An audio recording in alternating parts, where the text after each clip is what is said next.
An interesting visitor here at Juma Waterhole, Juma Dam. Welcome to Juma this morning. Rather an unusual morning.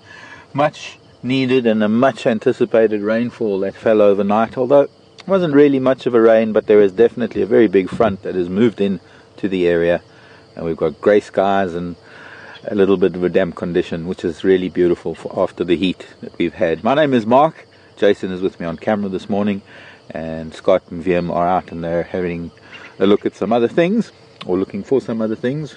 There was a leopard calling here this morning, probably around 3/4 of an hour ago, and we've been sitting and listening and also getting a view of this unusual visitor to Juma Dam. Not a very common sight. I have seen them here before. Maybe we can go back and try and get an ID from somebody out there, one of our birders, or hazard a guess, because this is a bird I'm sure you get in many parts of the world.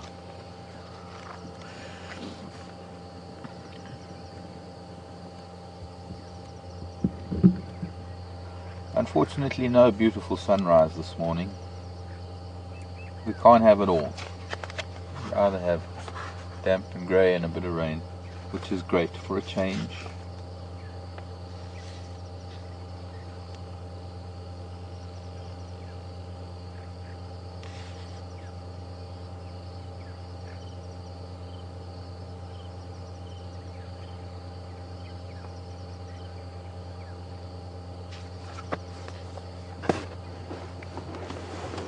Easy to see the legs, but the legs look dark.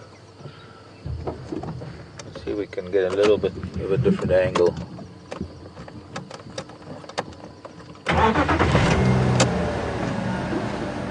It's actually the darkest it's been, starting up. Oh, off it goes.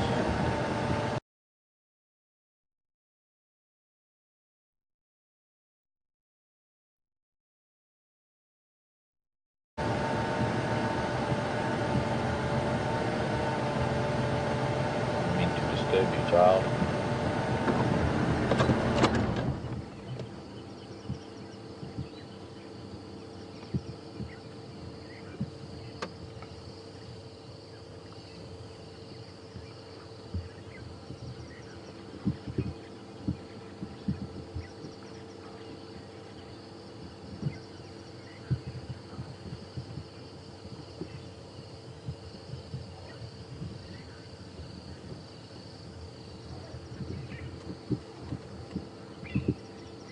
I think Leslie in California got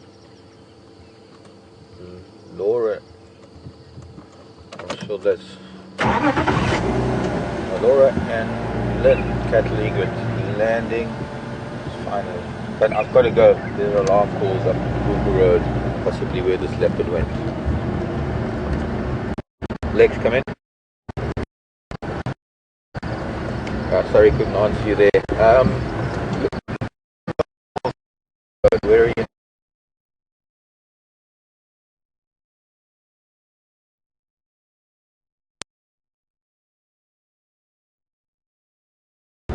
Point the camera there, Jay. There's people.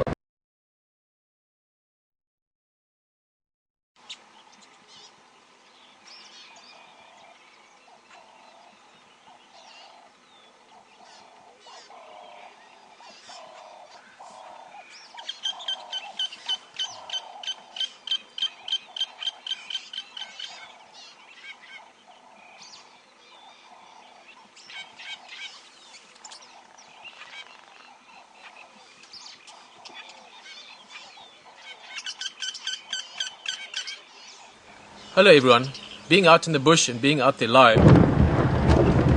Welcome back. Seems we must have had a problem with signal. Wet conditions.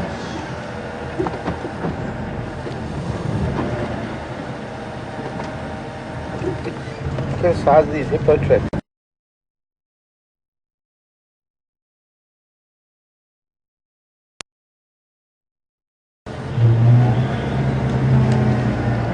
About the size of my hand, tiny little hippo track. If it gets lighter, we should be able to see them better. We'll come back to it.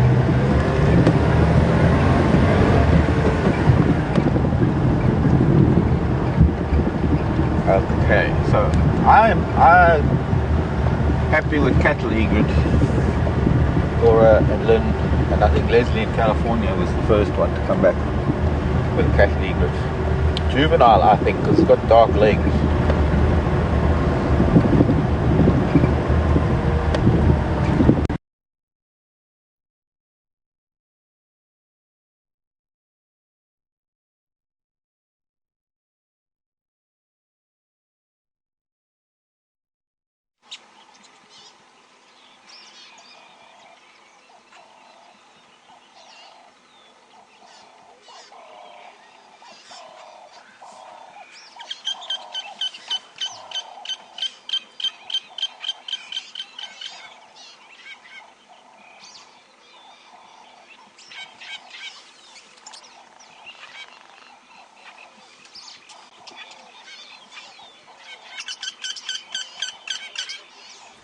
Hello everyone.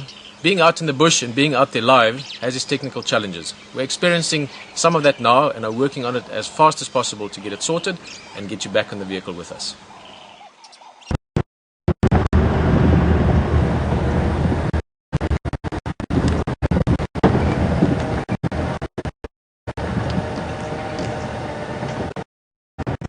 Where did this cat go?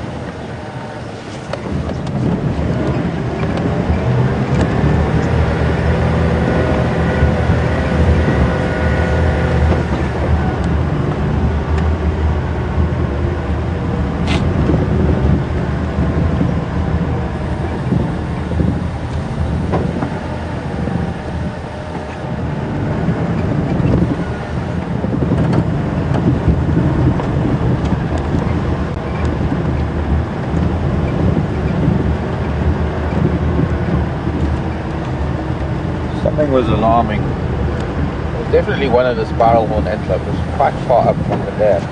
Now, I'm not seeing any leopard tracks here on the road. He was at the dam.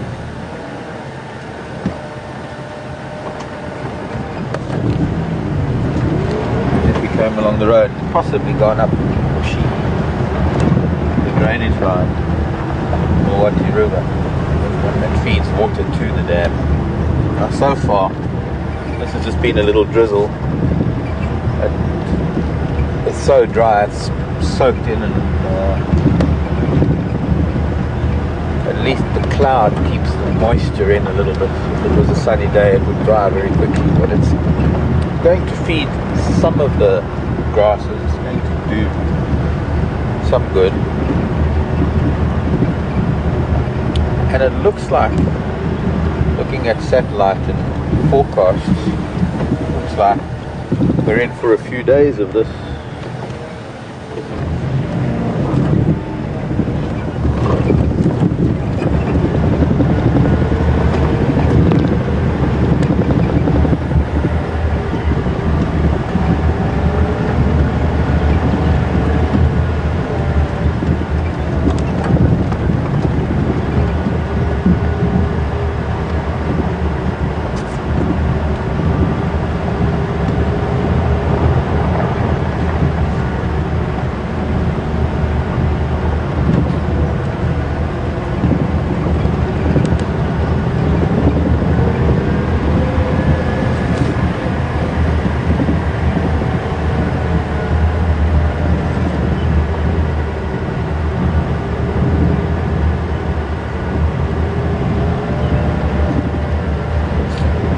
Sure, anytime.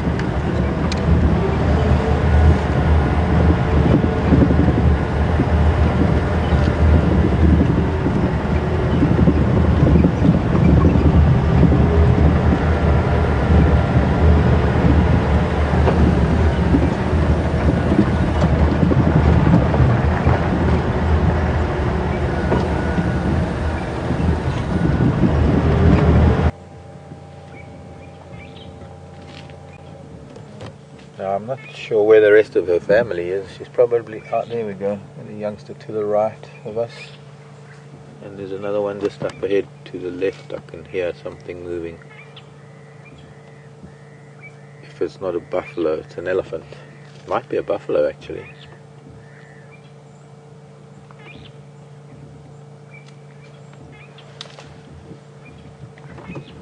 I was just thinking elephant.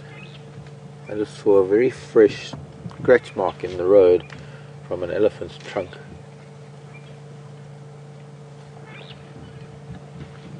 And lo and behold, there's an elephant. Isn't that the best tracking you've ever discovered?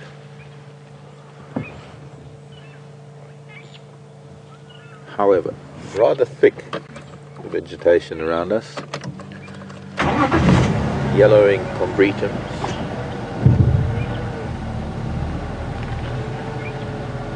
Fallen knobthorns. Now this is a young ellie, not a buffalo. Promise, I can normally tell the difference between elephants and buffalo.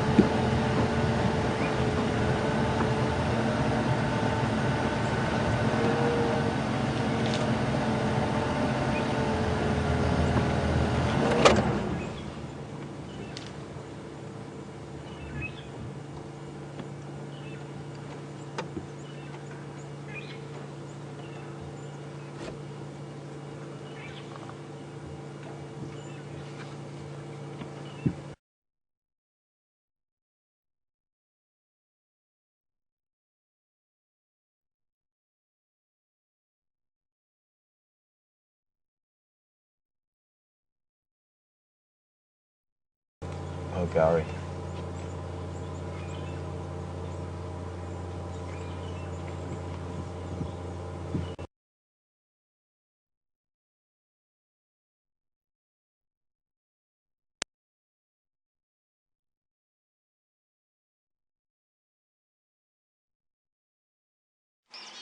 Very complacent with the hot, dry conditions, that these cool, wet conditions suddenly causing a bit of havoc with both radio and microwave broadcast and things.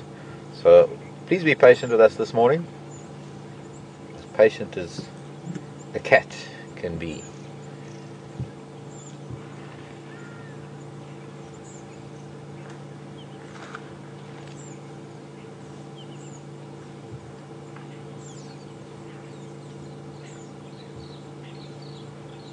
Sounds like a rather small little family unit, this. And I'm guessing this is a little boy wandering around on his own with the family ahead of him. Let's see. I want to go up to the Buffelshoek boundary quickly. These ellies aren't moving very fast.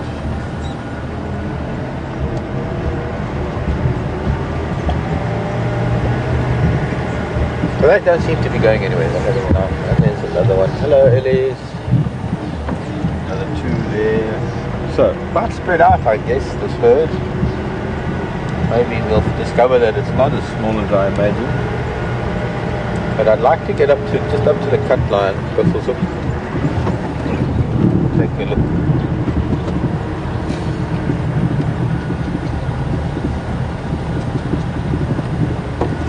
Morning, Dove. Emerald spotted wood dove in the road.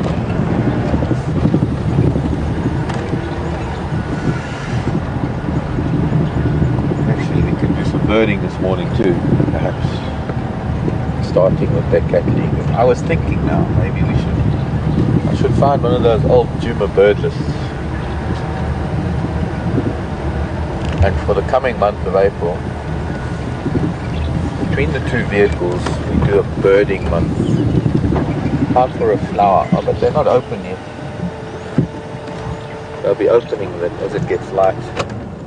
But it's a flower that I mentioned a little while ago and haven't found a decent specimen, other than sitting at the dam yesterday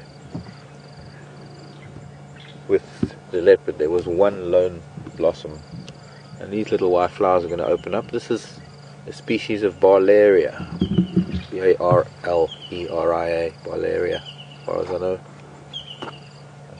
See if I can find it.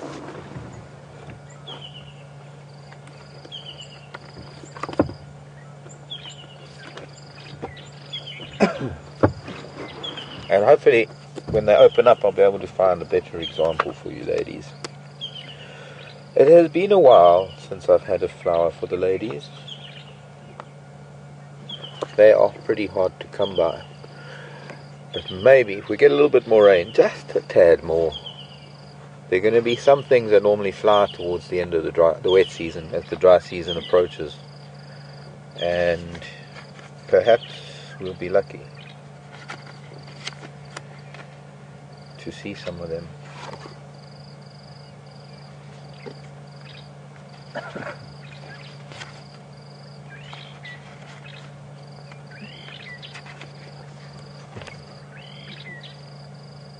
Oh.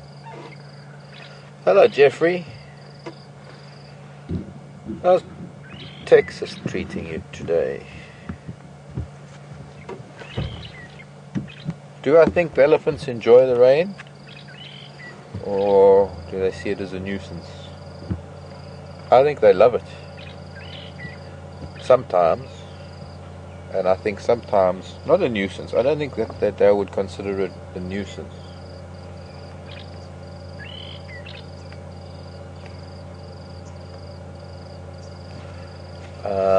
But I think sometimes it can become overwhelming. Sometimes when you have days, if it's possible anymore with current climates,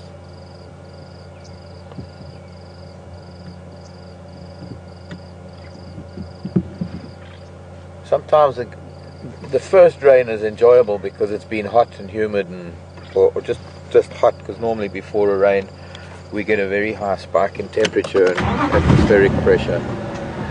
And if the rain persists, the temperatures drop, and if you start getting a bit of wind, you get wind chill factor, and animals can find it quite troubling to have sudden temperature changes, especially if it gets very cold after it's been very hot. And so I wouldn't say they'd find it annoying, but they would find it that it would take a while for them to adjust to it. I think that's more than the case when the temperature does drop the way it can.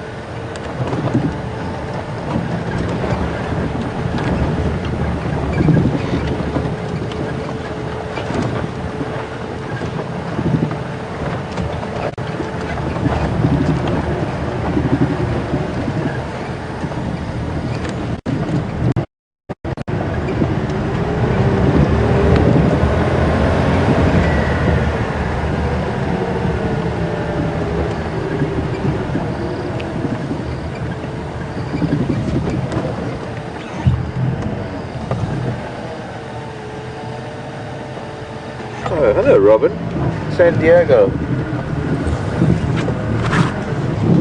I think you might find that San Diego Zoo is mentioned in that book, Robin. Robin is saying she managed to get that book. Or no, maybe it was a zoo in, I can't remember, Katie's Zoo.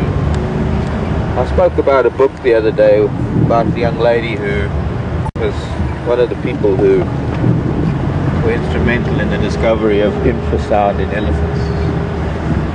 She felt it more than she heard it when she was with elephants in the zoo.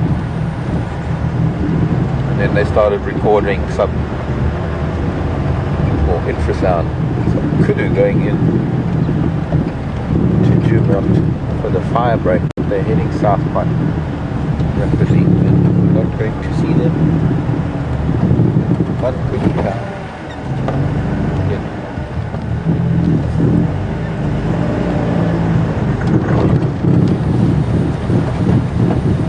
No leopard on the road.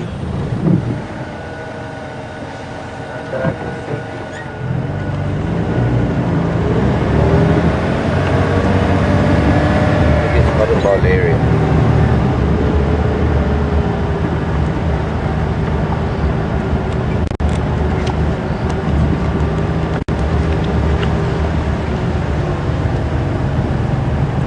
Maybe it's an aquatone.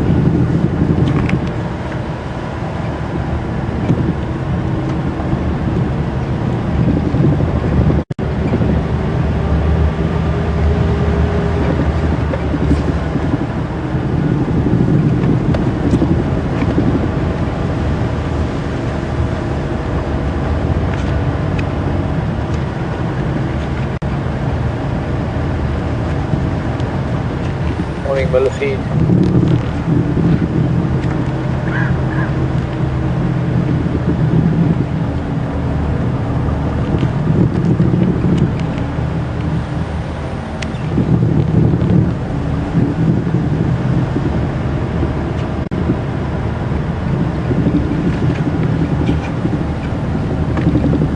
Sandra Lewis. Morning, Sandra.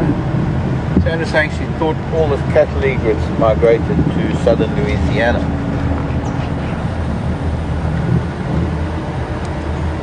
Down onto the Gulf, I suppose. But those are your cattle egrets. These are our cattle egrets. They don't migrate. They take a break from the cattle outside the reserve and come into the reserve to have a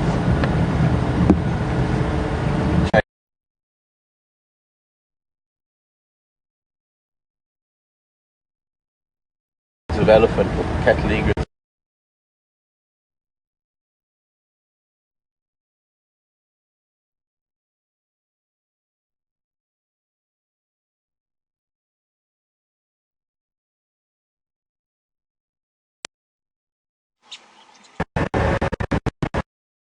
Back.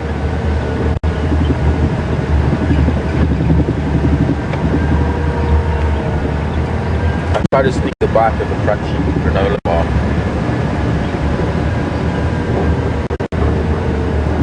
You caught me mid-chew coming back, but welcome back. And thanks for joining us this morning. As I mentioned, we are going to be a little bit patient this morning without breaking up the signal every now and then.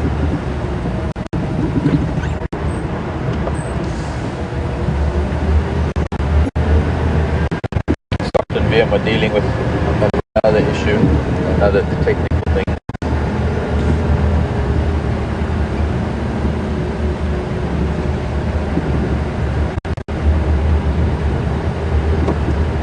Decks the coat.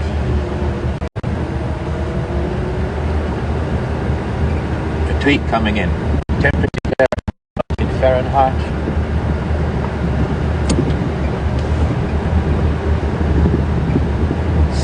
65.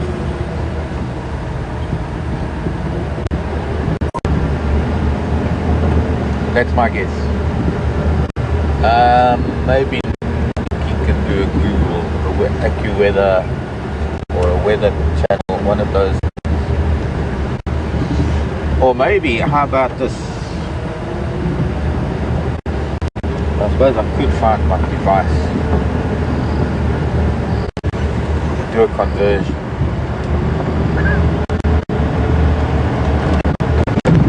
I'd say it's probably around 18-20 degrees Celsius at the moment. It's not very cold.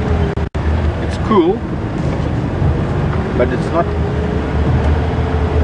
that cold that it's lower than about 18, because anything under 18 degrees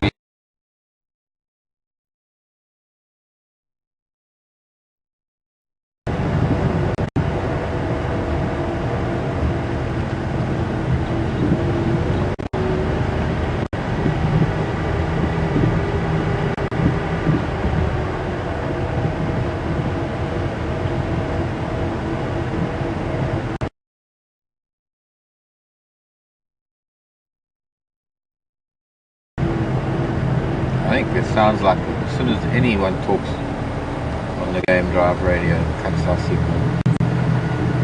I'm seeing that today's it's not giving me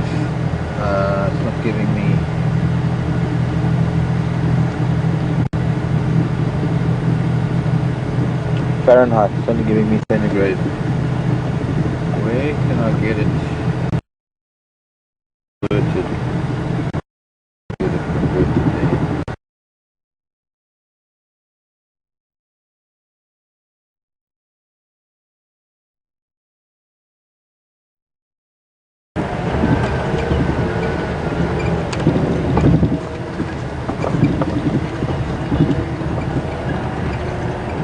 Well, there you go. We'll try something new now, see if we can keep the signal steady.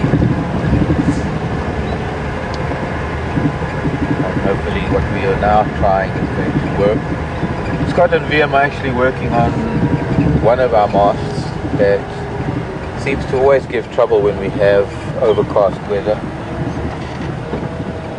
Unexpectedly. Mainly because it's run off solar panels, and of course once the cloud and rain come in, we expect that overnight there's a little bit of drainage of the battery, but then we also expect that when the sun comes up in the morning, it immediately powers it up. And of course the sun hasn't and is not going to make an appearance today, or not this morning at any rate. So we are going to have to just change out some batteries there at the moment. In the meantime,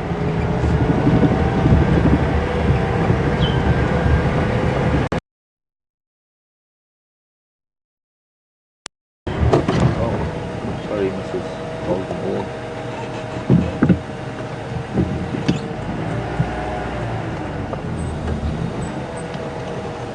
It doesn't look like there's been someone on this road for a while, other than the tractor that was here touching the grasses.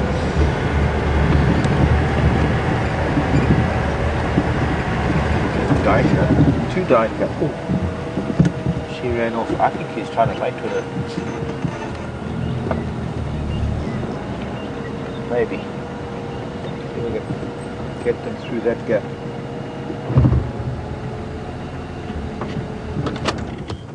We don't get to see them very often because they're so shy. And I can barely see that little grey rump. Maybe if I move forward just an inch. The third one actually.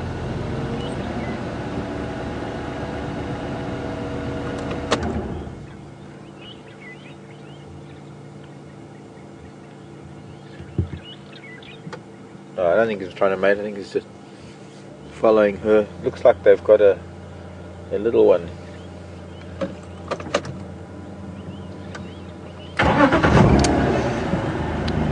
Very shy little antelope.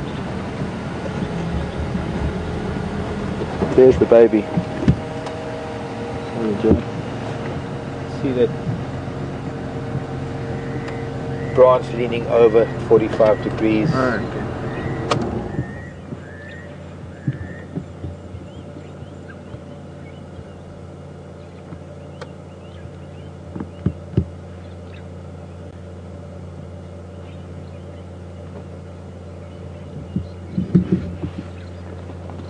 Tiny little thing, maybe barely 2 feet at the shoulder. You can hardly see it. Okay, I'm going to try this again. There seems to be a little gap in the grasses. If I go forward a little bit.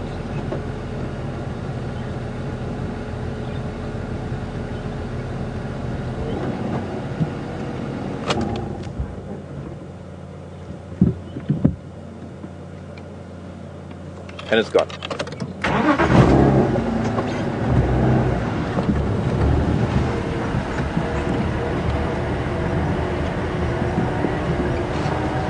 Susie Johnson asking, Steenbok. Morning Susie, no, that is the common duiker. It's the second smallest antelope we get here, the smallest being the little Steenbok. And I'm expecting we might see more of Steenbok in the coming weeks as it starts getting dry, and hopefully some of this tall grasses usually takes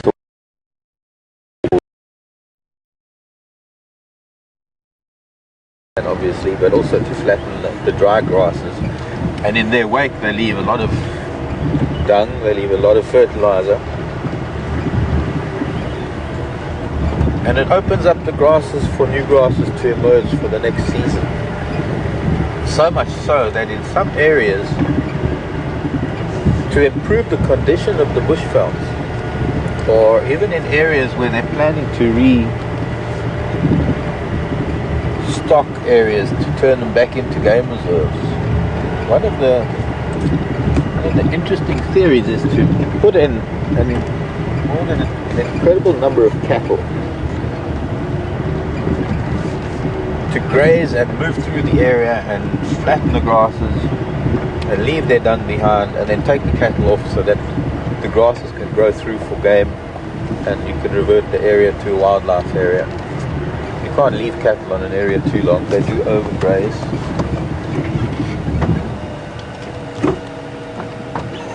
Interesting tree. I don't know what it is, I'm trying to think.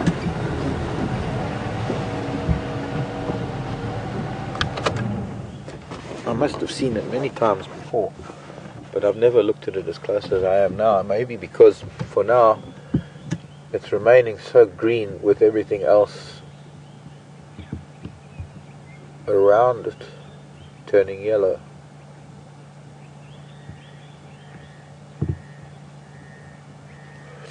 I don't know what it is.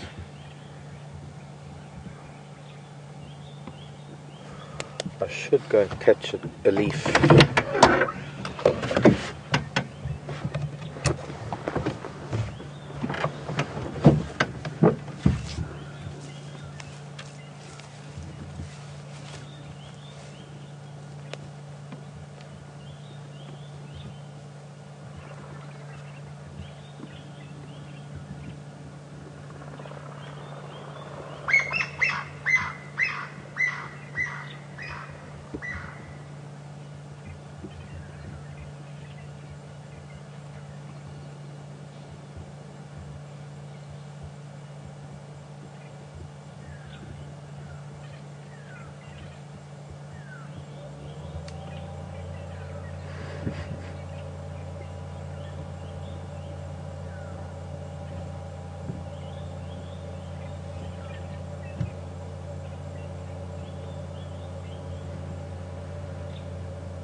Interesting bark, a bark very similar to the guari, but a compound leaf.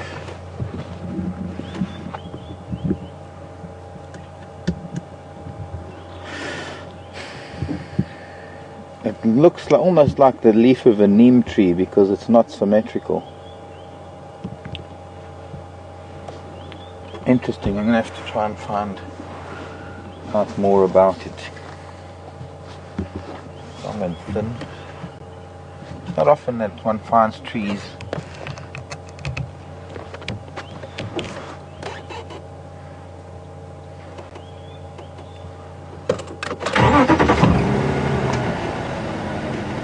I mean, being in an area like this, oh look, also the ticks here.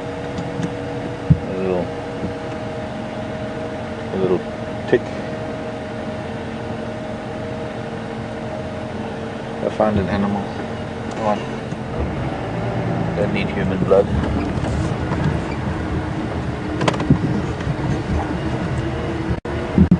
Time of the year, I guess. Tick season.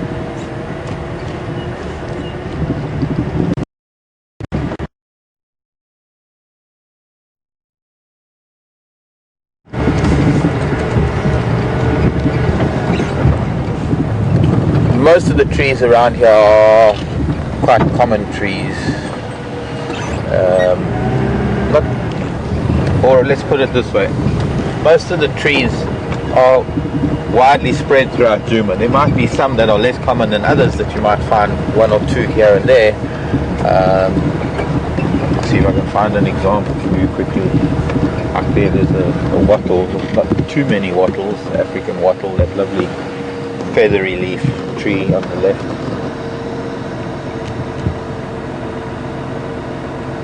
Very, very soft, leathery, feathery leaves. Quite widely distributed, but not many of them. Things like the wisteria, perhaps. Here's the zebrawood. Many others, some of the bush willows, the silver cluster leaf. Excuse me a sec while I breathe Lex. Morning. Morning. How are you, Lex? Good. Good, thanks. Outside, eh? No, there are some ellies on Mbubu Road just south of the boundary. But I haven't found any tracks even. I think maybe in the drainage line. yeah, Did you do that little track in front of your camp? Did. Just in there. Okay, nothing in that the Mulwati when you cross it. No. There's a tree just as you go through around here on your left. Very tall, feathers out a little bit at the top. Compound leaf. I'm rather puzzled. Okay, I'll go and have a look. It looks a bit like... Got an irregular leaf like a neem, but not quite. It's not Looks fair. a little bit like... yeah, sneezewood. Sneezewood, yes. Yeah. I think, eh? That's just the only specimen I've seen here. Hi. What happened to Yeah, the Jeep? It's a Land Rover.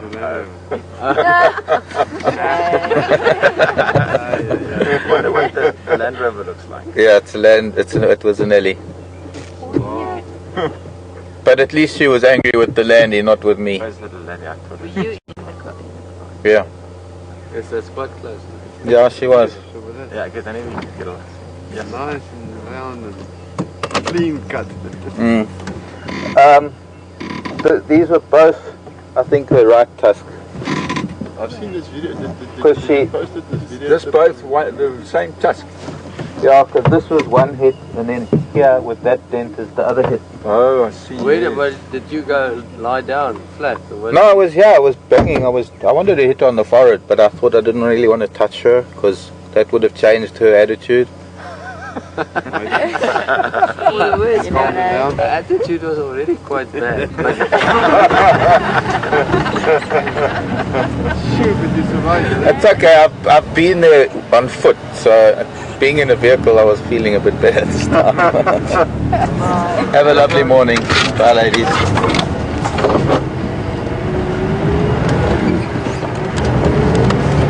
Sorry folks. A little bit of banter with some crowd. Sneezewood, thanks Lex. Scott, go ahead.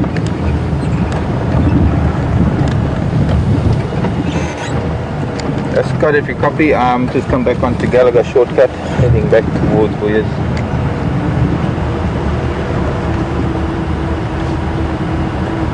Sneezewood. I wouldn't have thought of that. It's a tree I haven't seen in 25. Funny because I must have taken that road many times in the last few years of our drives up to 2011. And somehow never managed to notice it.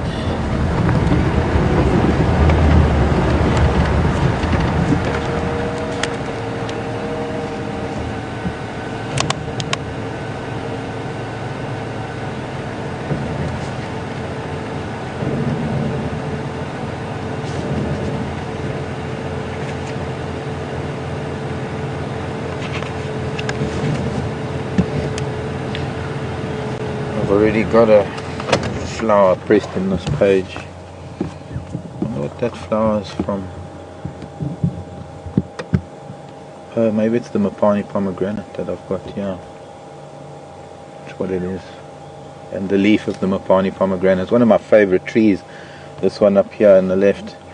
Exactly a week after the first rains, if it's in September, whenever it is, exactly a week after the rains, the Mapani pomegranate comes out. Anyways, Sneezewood isn't on that page. It's on this page. Here we go. Teroxylon.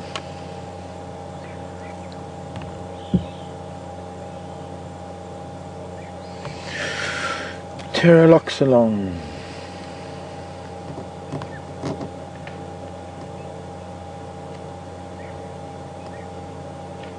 Heavily utilized in the past for railway sleepers.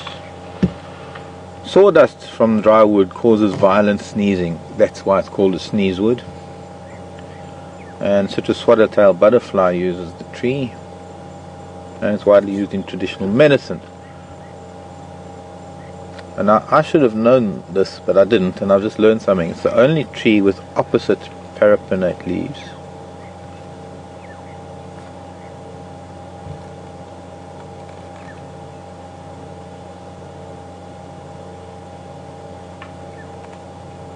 Because I just hear an elephant. I think maybe.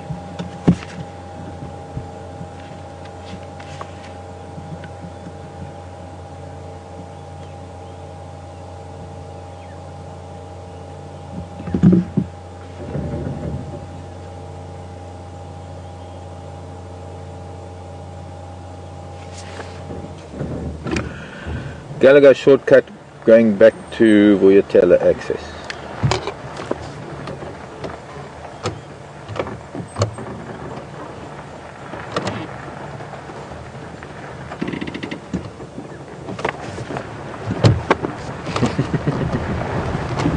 Access. Voyatella access. Driveway.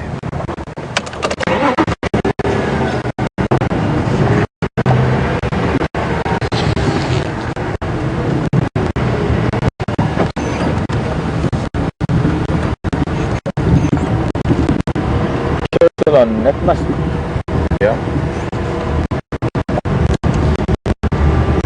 Okay.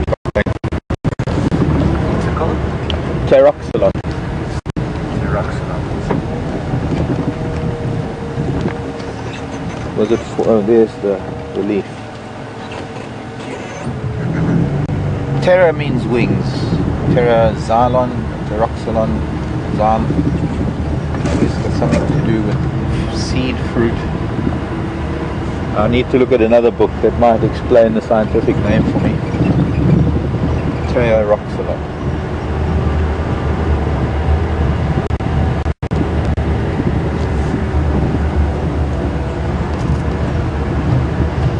So I think it's time to go and see what Scott's got for you, or to say hello to Scott. And I'm going to hand you over to Scotty. See you all in a little while. I'm going to see if I'm going to find some ellies again.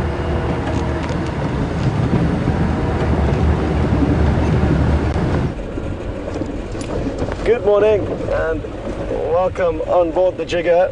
Myself and VM have been doing a little bit of troubleshooting this morning to try and fix the signal problems, and apologies for all the breaks in broadcast, but from now on should hopefully be considerably better.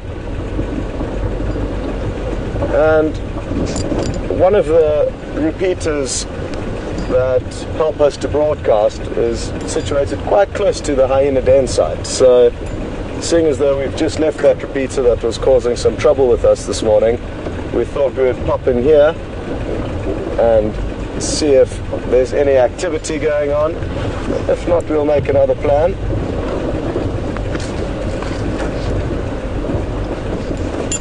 Thankfully, there's quite a few vehicles driving around on the Djuma property today, so we've got lots of eyes and ears, so that's good for us. It's certainly a great feeling knowing that there's other people searching. Sometimes it can just be myself and Mark out here. And hopefully with all the extra eyes and ears, somebody will find something at some stage.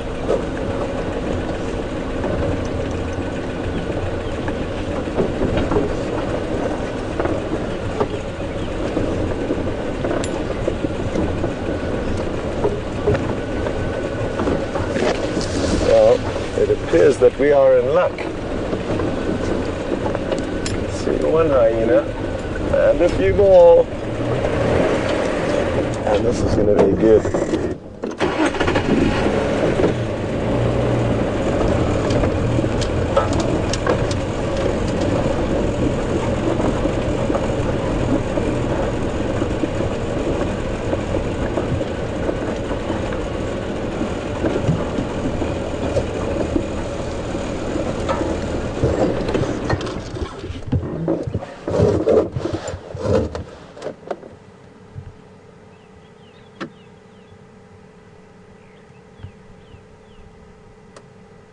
Well, as you can see, this is one of the adults, and she's got the most incredible position she's lying in, with her back legs folded together.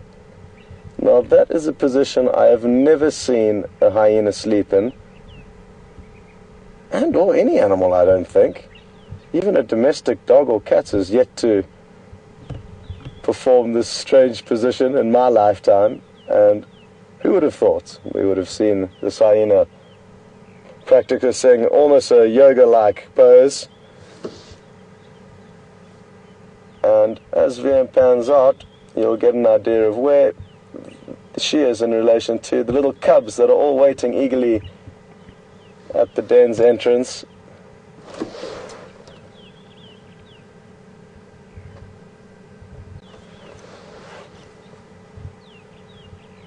And let's see what happens here with this youngster. They are just such adorable little creatures, these hyena cubs. And we've been really privileged to be able to watch them maturing and growing. And their appearance does change quite dramatically over the first few months of their life. For those of you who would have been watching from a few months ago, they were almost pitch black little balls a few months ago, and they're coming right up to the vehicle, going straight past the mother. It's a mother of two of them, not all three. You'll notice they're slightly different sizes, and the largest of the cubs is the most inquisitive, and that's the one that's come up closest to us. The other two lost confidence and ran off, but this guy's still here. This one's got a bite on its back. Interesting, VM. VM's just spotted a little spot of blood on its bottom, and possibly it was nipped by the mother of the other two cubs if it was getting a bit too close to them.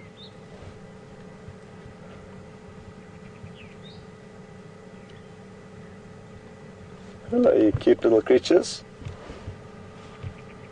Well, you get an idea of the proximity as VM panned across to the one closest to the vehicle. And they do seem to be nice and playful this morning. And this is the furthest away from the den I've ever seen them come. Usually we park about half the distance closer to the entrance to the den site from where we are. So this is the furthest I've seen them explore.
The one that VM is filming now is so close that I could only see it in the monitor. I couldn't see it from where I was sitting.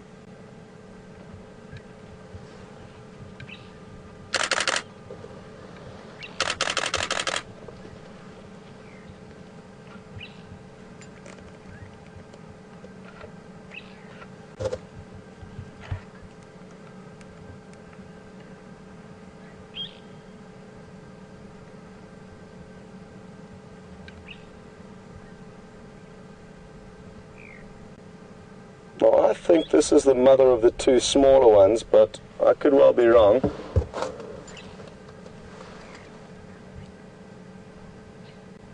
And we're not entirely sure whether they share nursing responsibilities yet, the two mothers.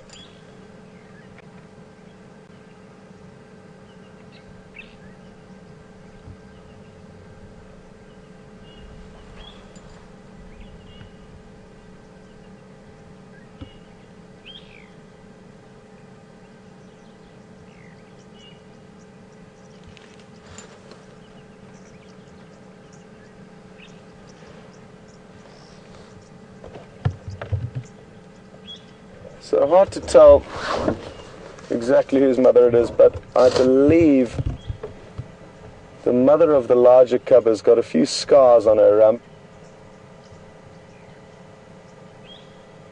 that help me to distinguish between the two.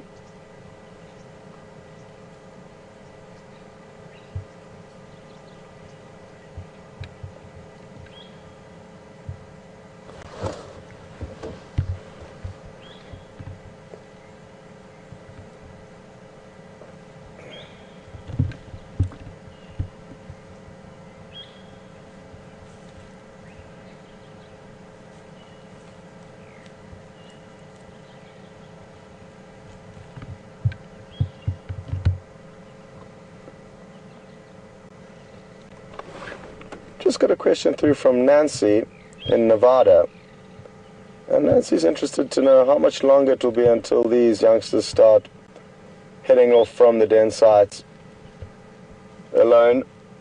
And it's a good question, Nancy. They take considerably longer to move off from den sites than other predators that we find out here, and that could be attributed to a number of reasons, especially the manner in which they acquire a lot of their meat is from scavenging and therefore being in dangerous situations.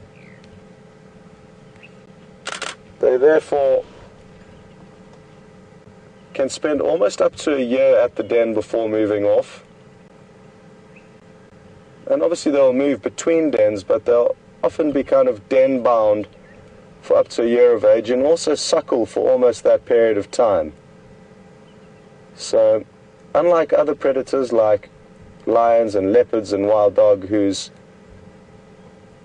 youngsters would start feeding on meat from around 3 months of age, these would be a lot less likely to be feeding on meat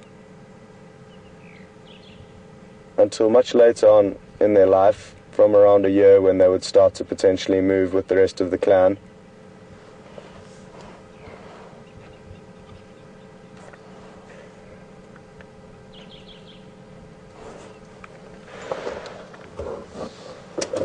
They do suckle for a lot longer than other predators, and they also rely on milk for a lot longer and don't start eating meat nearly as young.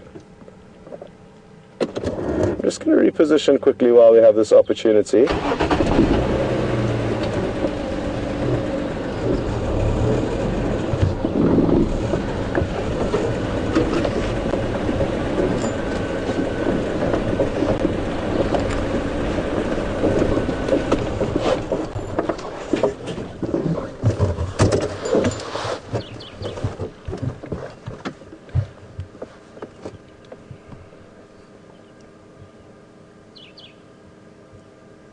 And some interesting behavior here. The adults urinating and the youngsters are sniffing around inquisitively.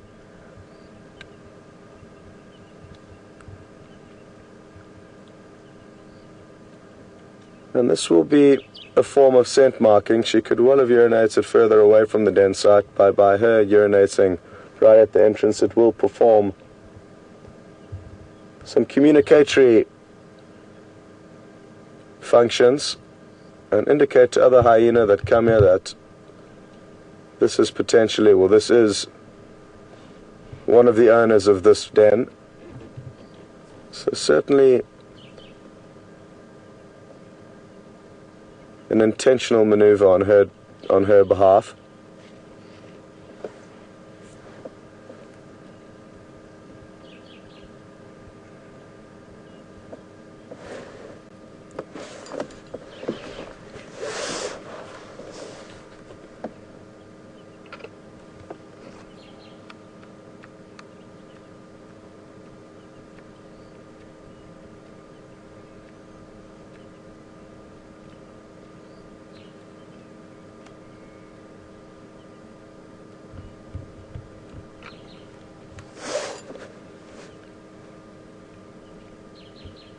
Lois has just asked an interesting question. Morning, Lois.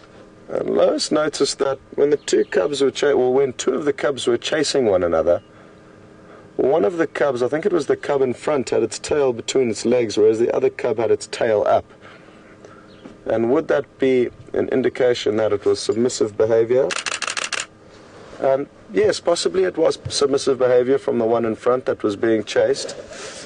It is a very good observation, but I'm not entirely sure that that was necessarily the case. It could simply have been different running styles between the youngsters.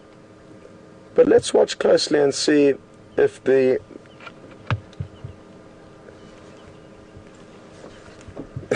this is too cute. The cubs are really playful this morning, and that could be because it's nice and cool after the rain we got last night. Sadly, it wasn't much rain, but it was some much needed moisture nonetheless.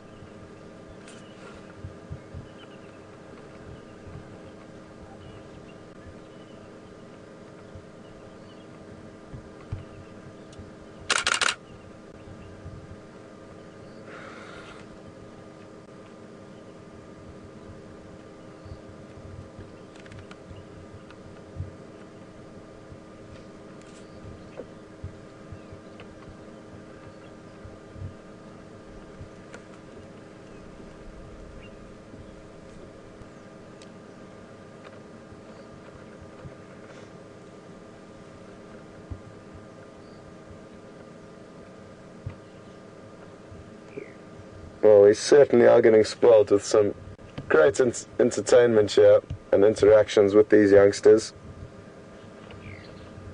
As you can see, the mother is less excited by all the play. And Nikki's just let me know that there's a few of you that are getting some great screenshots on Twitter, so well done to you. With the quality of the broadcast at the moment, I find a lot of your screenshots are far better than my photographs, which is great. It's keeping me on my toes.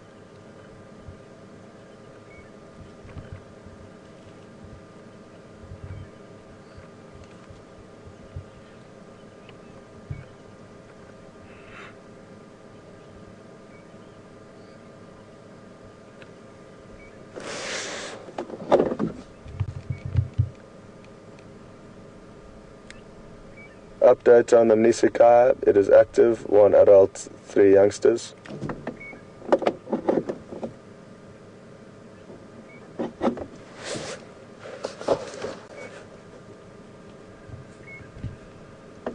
Folks, we've got great news. Mark's found something really exciting and we're not going to waste any time and get straight across to him. So enjoy what he's got in store for you.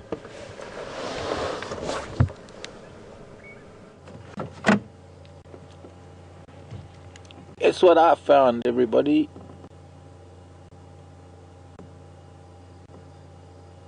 A big boy. A very big boy.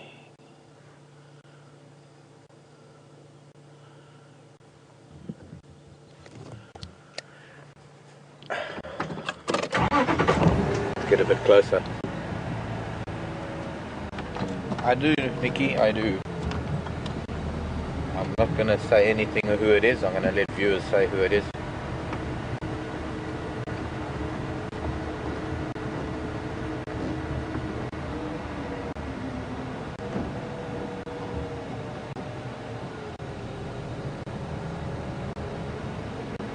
Scott, you copy?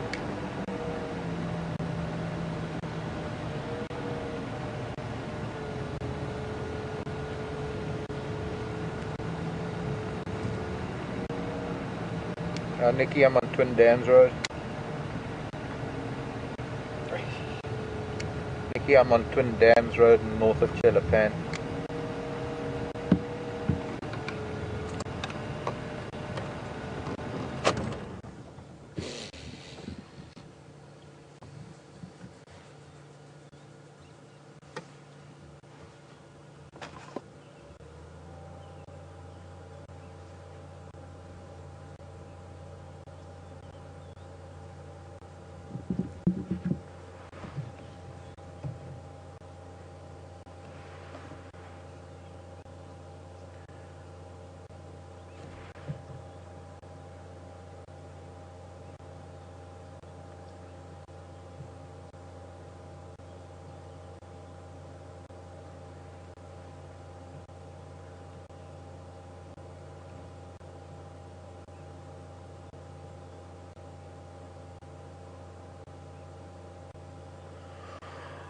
A lot of people saying Mvula sounds like Raisa and Joanne. Just I'm gonna just try this radio. I am hearing Scott passing on the message. Maybe I won't chance it in case it cuts the signal. So it sounds like the message has gone out to the vehicles.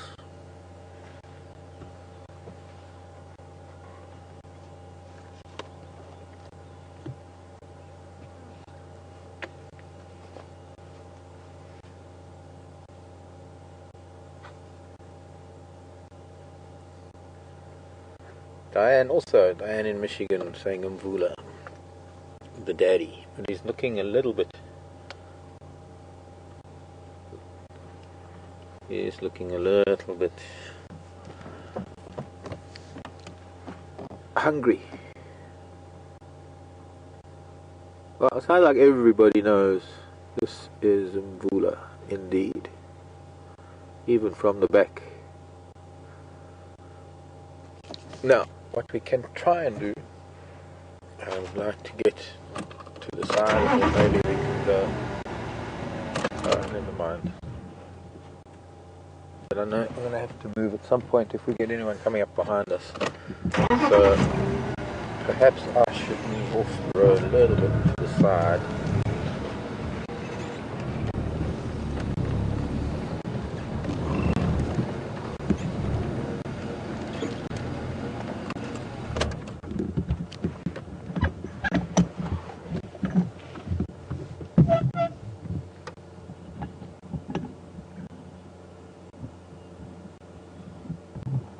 What can you do if a cat wants to sleep in the road? Not much one can do. Now, I was hoping that this was going to happen, and one of the things that I do find that when we do have some rain and the temperature drops a little bit, the grasses and the bush is quite wet. Now, it'll be good for stalking. It'll be good for hunting to some degree, although the grasses being wet can slow them down a little bit. But they will like to stay on the road because of the wet grasses.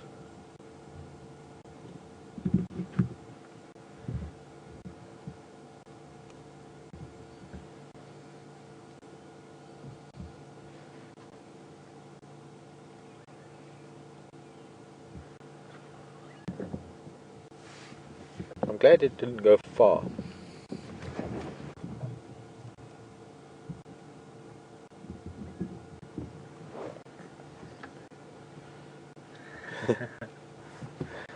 Now, who was that, Nicky? Bularay. How can I tell so easily? Because I can see the back of his ears.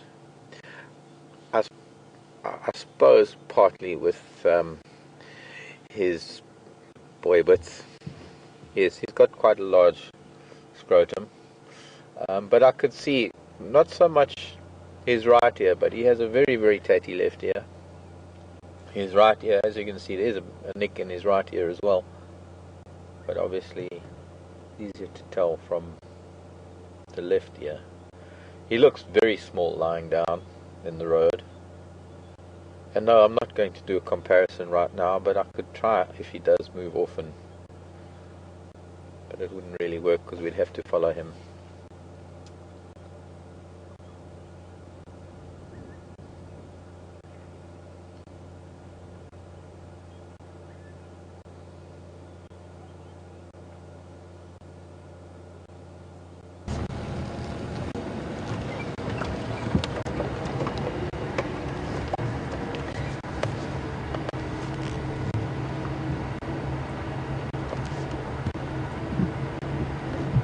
Maybe try and go all the way around.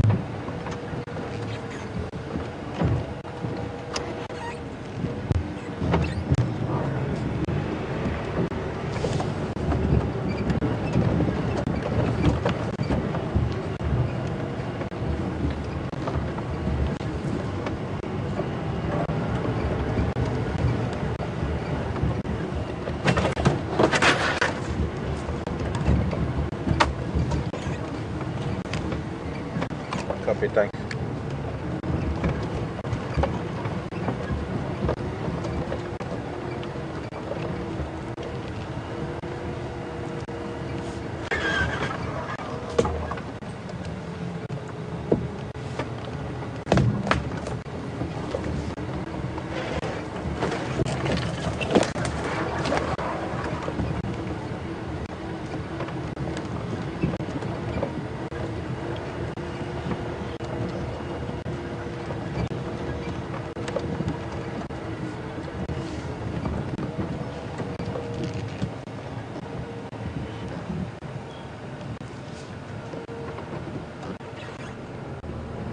Just try and find the best way of viewing this young, or not so young, cat, so that it's as magic as can be.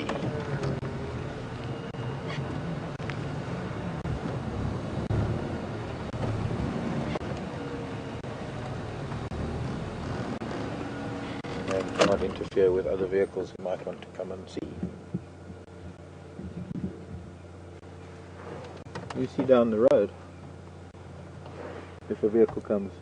I can see a little bit.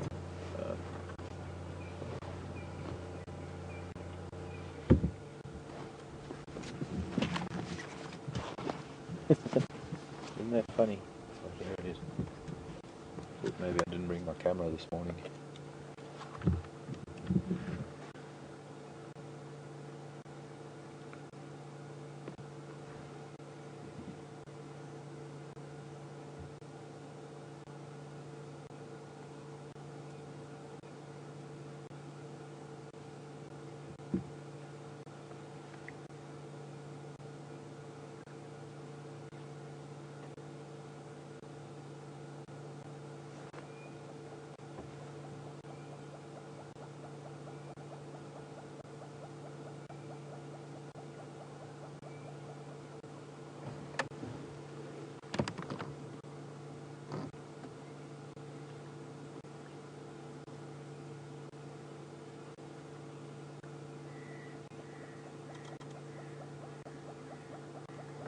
Okay, I think what we're going to do is we're going to go over to Scott back at the Hyena Den, and they are quite active, so we'll go over to Scott and we'll see what Scott has, and we'll stay with Mvula.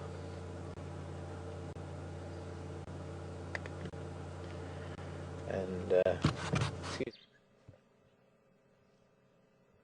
Well, as you can see, these cubs are the most playful I've ever seen them personally, and that is why we had to tear away from a beautiful sighting, it sounds like, of Mvula.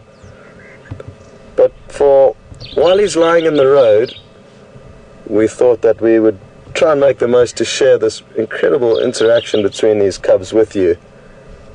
And if and when Mvula does get up, which he will at some stage, we'll link back to Mark and see what happens there. They really are playing quite viciously with one another, but this is important for them to start establishing dominance even from a young age. And it is known that hyena can compete ferociously with their siblings, even to the point of death, either by outcompeting them when nursing or by physically killing them. And I don't think that's going to happen this morning, but they are certainly playing quite ferociously with one another considering their size. But there's certainly been no bullying or no evidence of anyone being dominant over the others. They're all taking turns to gang up on different individuals.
tried to position the vehicle in the best position possible to cover all of their little playgrounds, but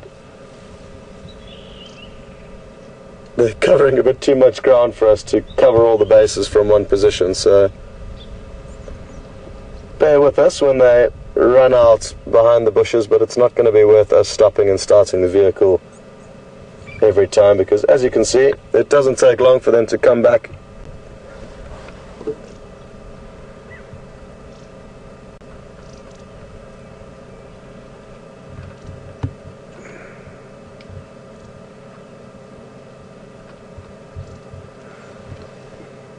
And well done to Mark for finding that leopard. He spent a lot of time following up for that leopard this morning after the initial reports of some audio in that area. So well done, Mark, for finding Mvula. And what a beautiful leopard that is.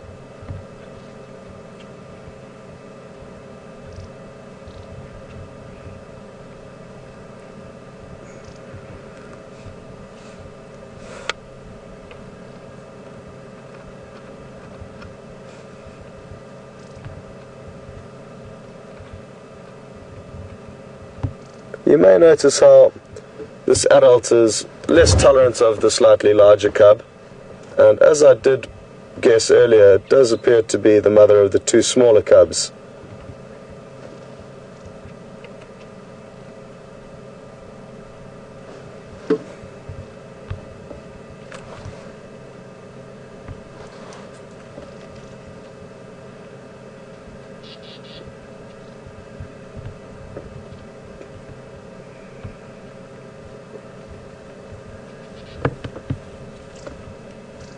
Now, what's interesting about the hyena of the Sabi Sands is that not always, but very often the adults will head out and search for food alone.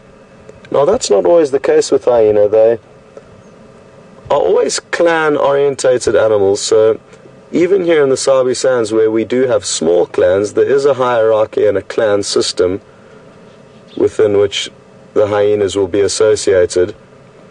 But like I say, it's often that they head out alone, and that would explain why the other mother is not here at the same time, I guess. In other areas of Africa where clans move together when out looking for food, they would often then be on the same routine, and therefore be leaving the den sites and arriving back at the den sites at the same time.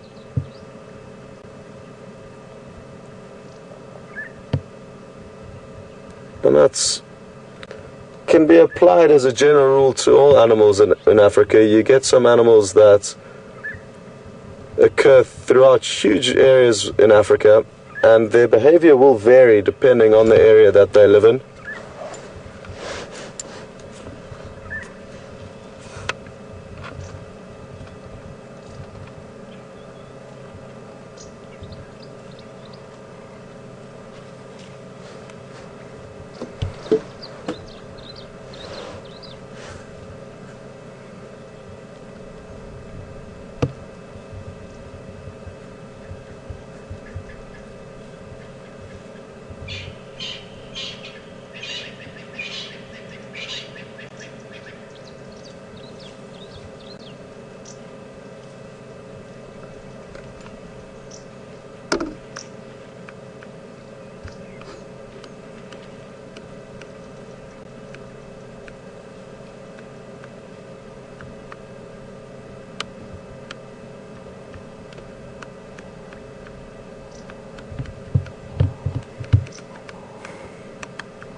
Well, after all this playing around, they may have worked up a little bit of an appetite, it appears. And now will compete for the best spot with which to nurse. That's if their mother tolerates it. It looks like she may be trying to prevent them from nursing and may have already allowed them to suckle when she arrived back at the den this morning. And her stomach looks nice and full, so she's had success feeding, possibly not last night necessarily, but within the last couple of days she's had a good feed.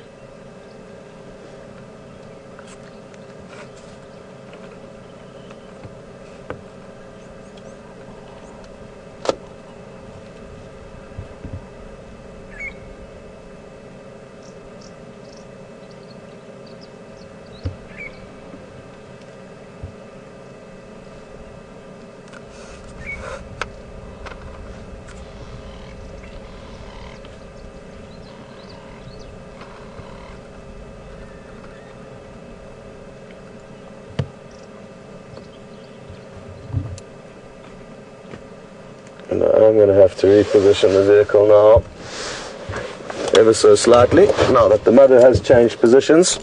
So bear with me while we do that.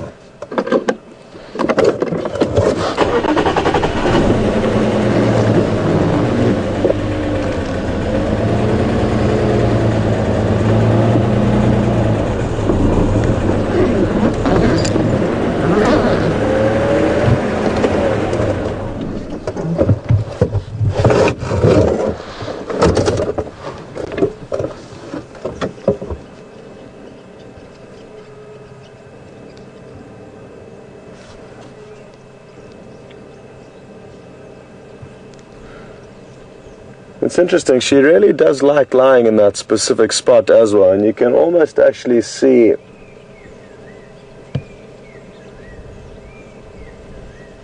how all the soil below where she's sitting has been worn in, and she may well have also been urinating in that same spot. But you can see that's one of her favorite areas, and I've noticed on arriving at the den at other stages, that's often where she's lying. And I fear her movement has been because she doesn't want to be pestered by the cubs wanting to nurse, and if they continue to pester her, she will either give in, which it looks like she's just done now, or she would get up and move off. It appears now that she has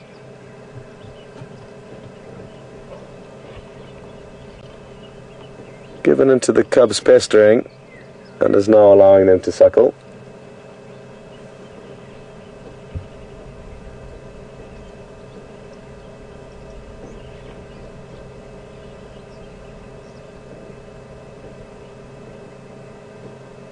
It's incredible how obedient the slightly old cub is, because you can see it just sitting in the background there,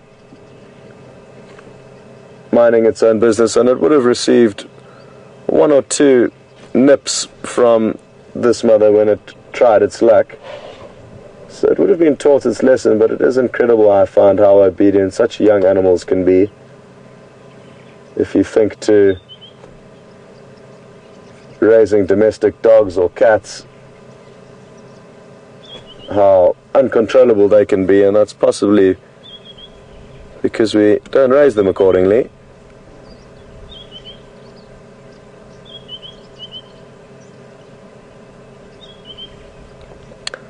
Nikki's just mentioned that there's been quite a lot of chatter on Twitter regarding the noises hyena make. And they make a variety of different noises, but they are also known as these specific hyena as the laughing hyena, as they do have a high-pitched cackle, which they typically let out in situations of excitement or fear, around kills, fighting with other clans, would be the most common scenario in which you would hear them letting off this loud laughing cackle.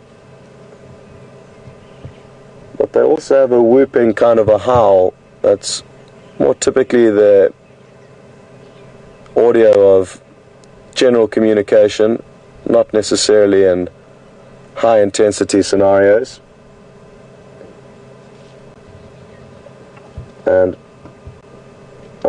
hope we can share both sounds with you at some stage in the following broadcasts, because it is an incredible noise to hear, both the cackling as well as the whooping howl.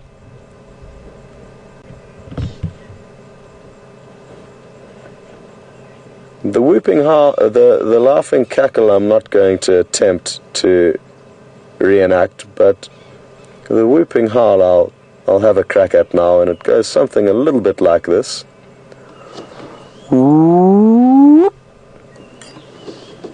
So that's my hyena whoop, and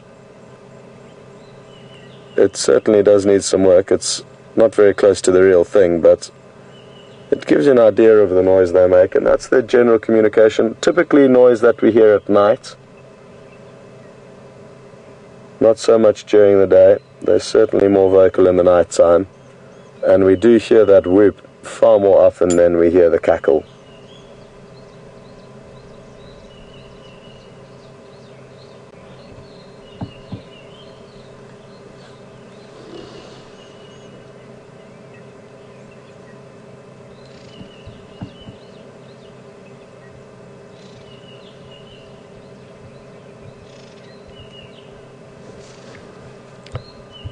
Just to give you an update on Mvula, he is still fast asleep in the middle of the road where you last saw him,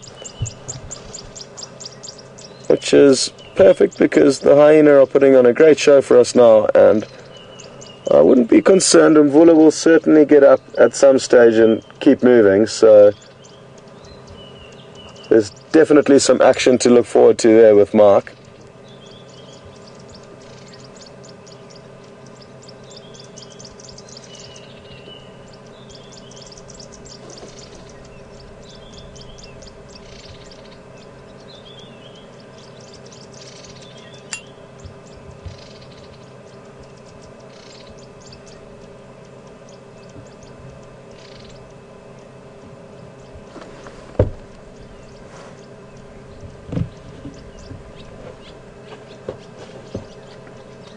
Now, a lot of you may be wondering what genders these little cubs are, and it's very, very difficult to tell. The genitals of both male and female hyena look very, very similar, and especially when they are young, it can be incredibly difficult to distinguish between male and female. The males do have testicles, but so does the females. The females don't actually have the testicles, but they've got a kind of a fatty pouch which looks exactly like that of the men's. And the males have got a penis, and the females have got a greatly enlarged clitoris which resembles a penis. So to look between their legs and distinguish between the different genders is very, very difficult, and that is why we haven't even begun to hazard a guess as to whether these are male or female. And even when hyenas are adults, it can be difficult to be sure. Well, I speak on my behalf. Maybe I'm sure there are certain professionals that have spent a lot of time with hyena and researched them intimately, that can look at them at a glance and tell you if they're male or female, but after all the years I've spent in the bush, it is very difficult, and I'd rather avoid being certain of my guesses as to whether they are male or female. One factor that is interesting is that the females are often larger than the males and are always more dominant than the males. So much so that the lowest ranking female would be ranked higher than the highest ranking male within a clan. And that's a rather large reversal in roles relative to most scenarios in nature. It's often that the men are bigger and more dominant than the females, but the hyenas are the other way around, which I find really interesting.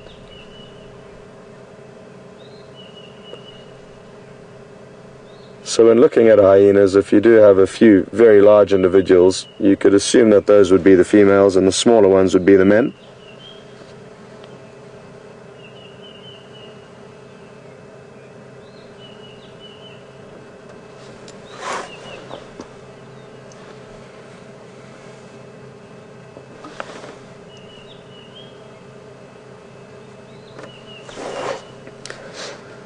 Morning, Grace.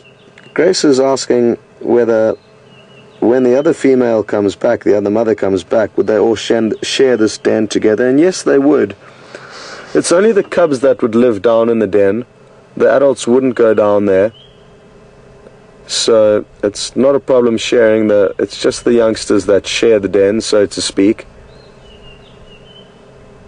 And both the mothers would hang out just outside the den as they are now, as this one is now, and nurse the cubs from this position.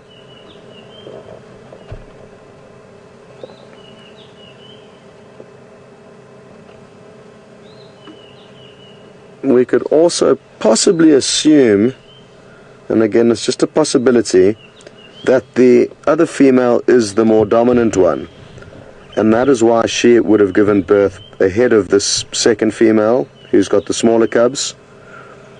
And often in nature, when alpha females allow beta females to breed, it would be after their cubs have been born.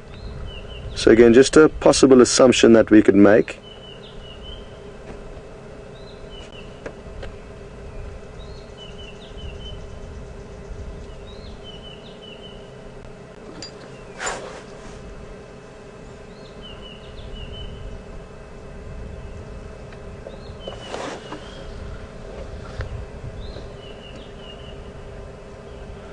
We've just got a comment through from Bob on Twitter mentioning that Tara, one of the other presenters, mentioned that the more aggressive individuals would be the females, and this is true, and thanks for pointing that out, Bob. That is another characteristic or feature that you can look at when watching hyena, especially the cubs, that the more aggressive would be the female, and that is because they are more dominant than the males.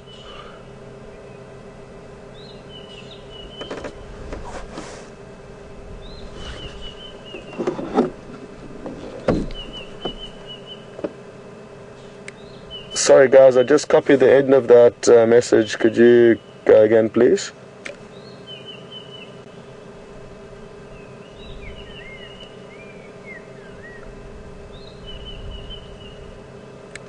Could any station please relay that last message?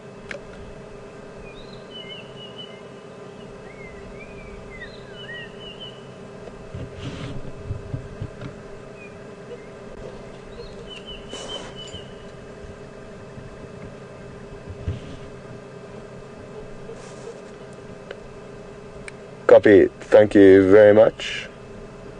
I'd be exceptionally interested in that position, so I'm going to be leaving the hyena den site.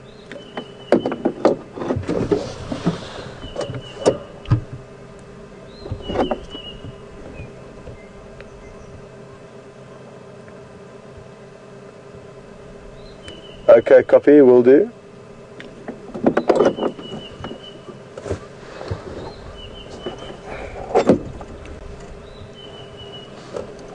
Okay, Nikki, we're going to need a link back to Mark. Folks, we've just got some exciting news on the radio, and it's really exciting stuff. I'm not going to tell you anything more than that, but I'm going to have to start heading off in that direction, and we're going to cut back to Mark with Mvula, and hopefully the animal will still be there when I get there to share it with you. But great news is that Mark's got Mvula, so enjoy what he has in store for you.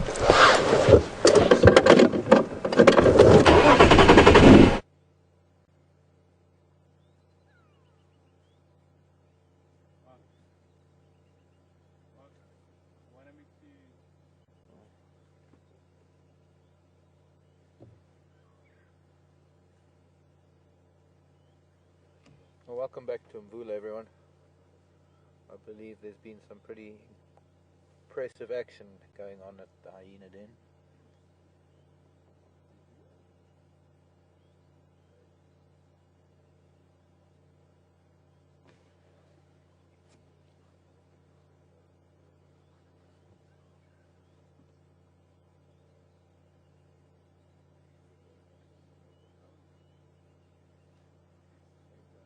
I did copy that. I did copy that. Oh God. Yes, thank you, Nikki.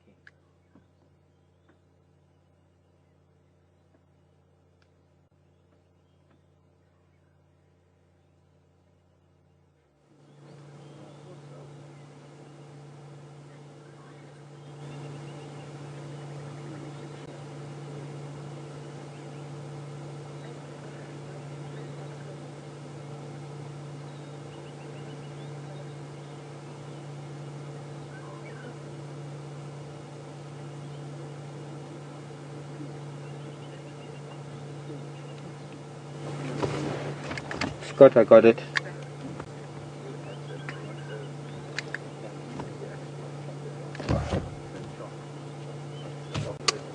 I did, thank you, Nikki.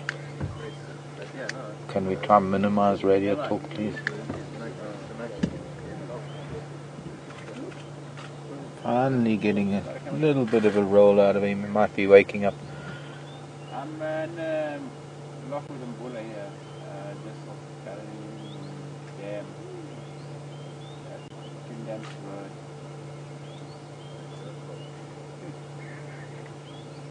Yeah, fair, I'm on the road. Wait.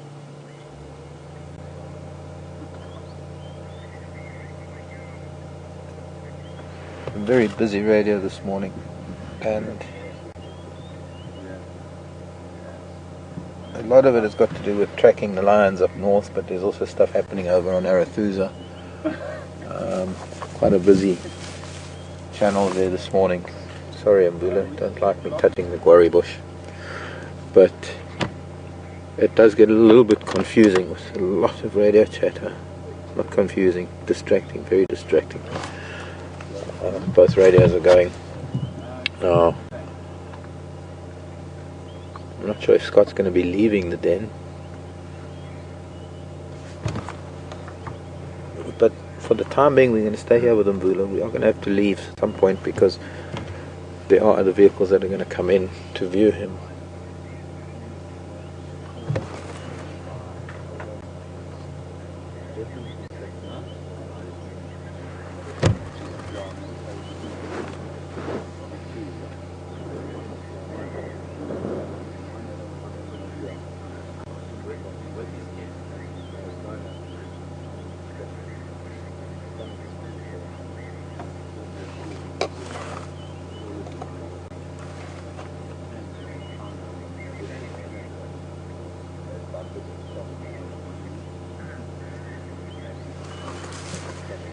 Morning, Joyce,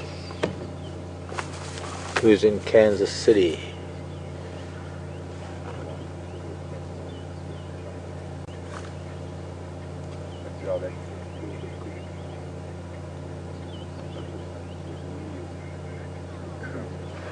Joyce wants to know why he doesn't fear the vehicles or the people. Joyce, the vehicles have been part of his life all his life. All the leopards here, in fact most of the animals here in the Sabi Sand have been born to vehicles. They've been exposed to vehicles from a very young age, and since a lot of their behavior is learned behavior from their mother growing up, and their mother has been through the same process, they learn that the vehicles are never a threat because the vehicles don't chase them. The vehicles have never become aggressive towards them. By the same token, they know that there's no food and it's got nothing to do with their prey, because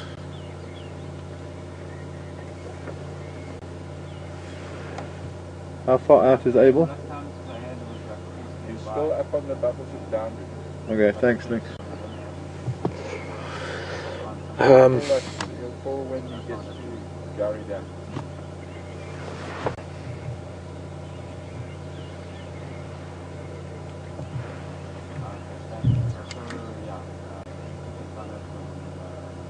I think my radio's fine now. Sorry, Joyce. I need to deal with many things at once here.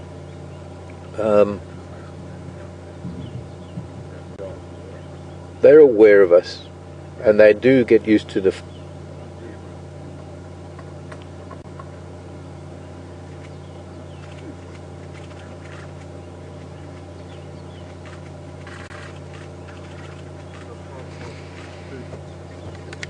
Who's that from, please? Vula's background.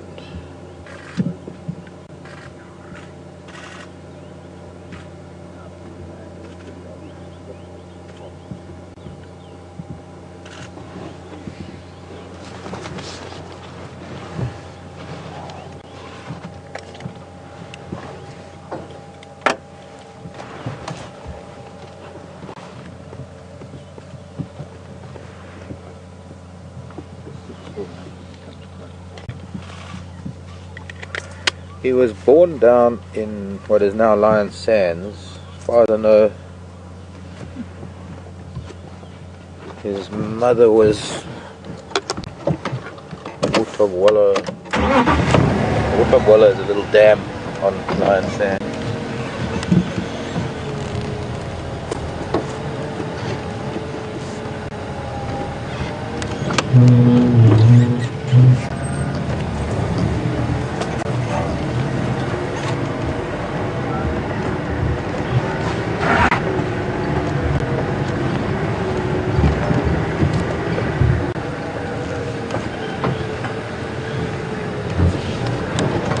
I'm trying to think. There was the Rocky. What was that?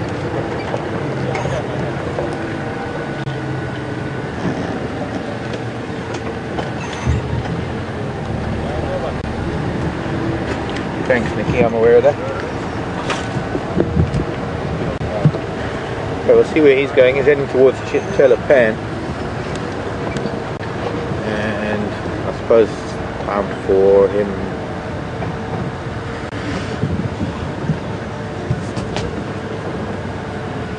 to lie down somewhere else. I think his choice is asking how come they are not afraid, or I promise you being on foot would be an entirely different story altogether if we were to be on foot with a leopard. Although they are getting used to it because they get tracked by the vehicles quite a lot. You'll find that they're not as aggressive as you might find leopards in other parts where there isn't this consistency in behavior of vehicles and people. With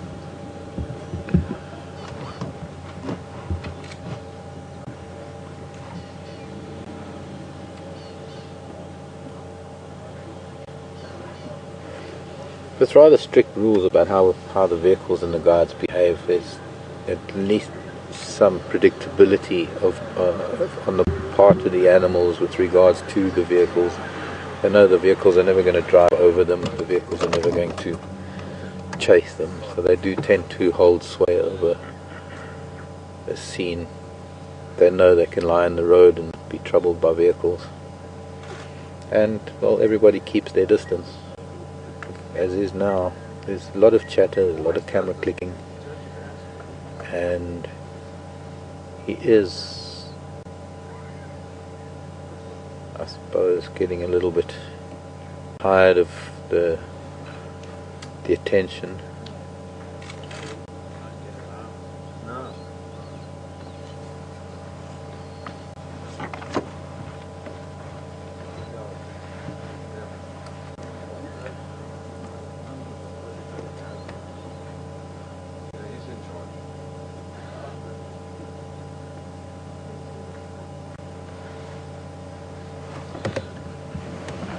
Good antenna.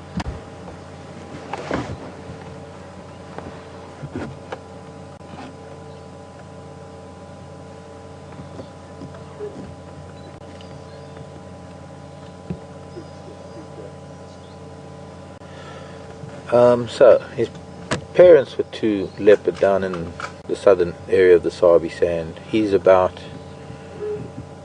10 years old. He's about a year younger than Karula, and has now made this his primary hunting ground. He is the father of the two boys we see, Djuma and Quarantine Male, and was most likely the father of the young cub that was killed by Hyena in December, Karula's new cub.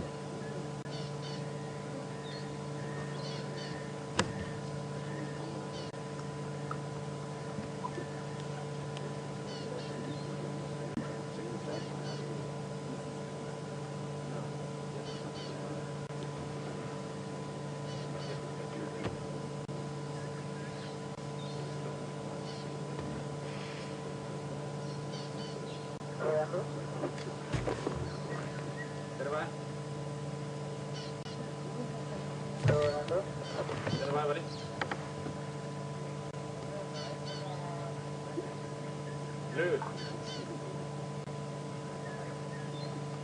A little faster than the road.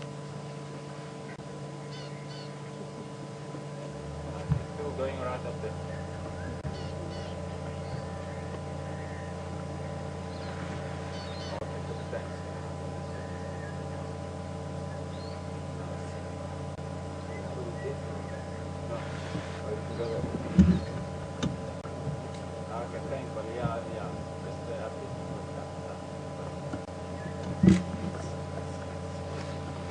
Grace wants to know why we're seeing more leopard than lion lately.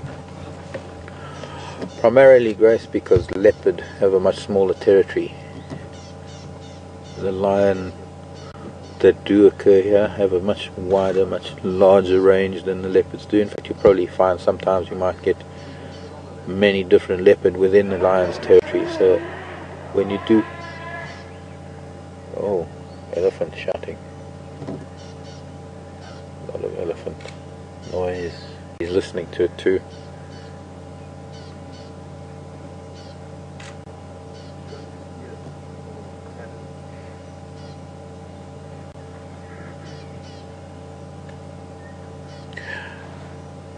Where leopard have become so accustomed to vehicles where they are quite relaxed, we get to see them a lot because they don't run and hide. There are places where leopard are a lot shyer than this.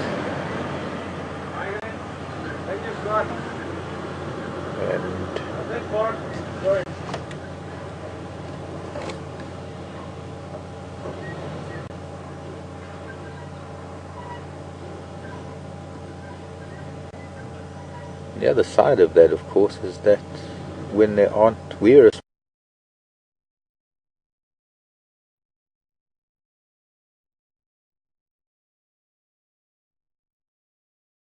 small postage stamp sized piece of land in a much larger national park, and it can take lion a very short time to traverse this area.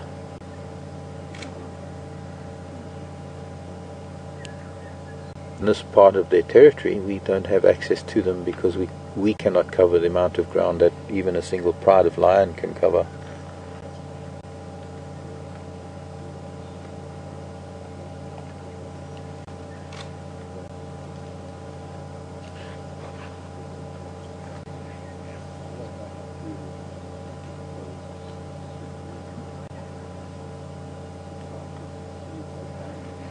Very seldom when there are lion on Juma that we don't get to see them, because we find their tracks and we try and follow them until we find them. There's a pride just north of here in Buffelshoek that we see quite regularly, a pride known as the Nkuhumas, and the guys have been tracking them up on Buffelshoek this morning. I don't think they've found them yet, but they are all up on Buffelshoek. All 8 of them.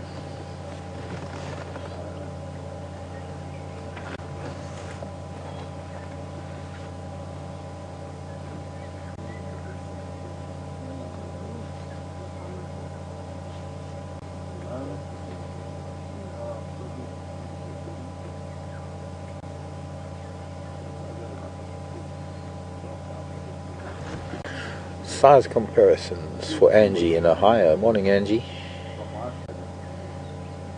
Size comparison between male lion and a leopard, because Mvula's paws look pretty big. They are pretty big, but as big as his paws are, they're not quite as big as the lioness's paws. And of course a male lion's paws are twice the size of a female. Big male leopard, I'm afraid I have to give you kilograms, but an adult male leopard averaging 70 to 80 kilograms. Very big leopards, maybe 80 kilograms, which is about my weight.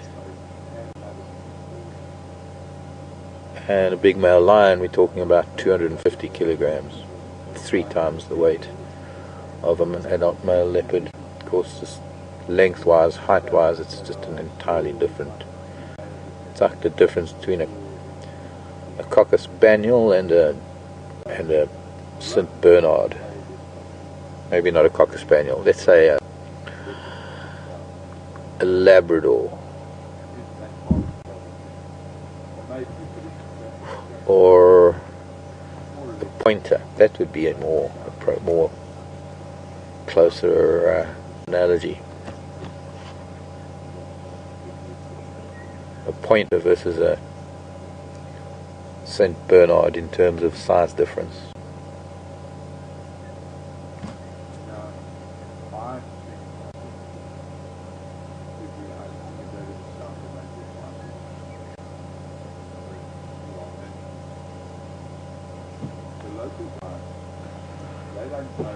Now, for a lot of history on not only the lion, the leopard, but the lion as well. But lion.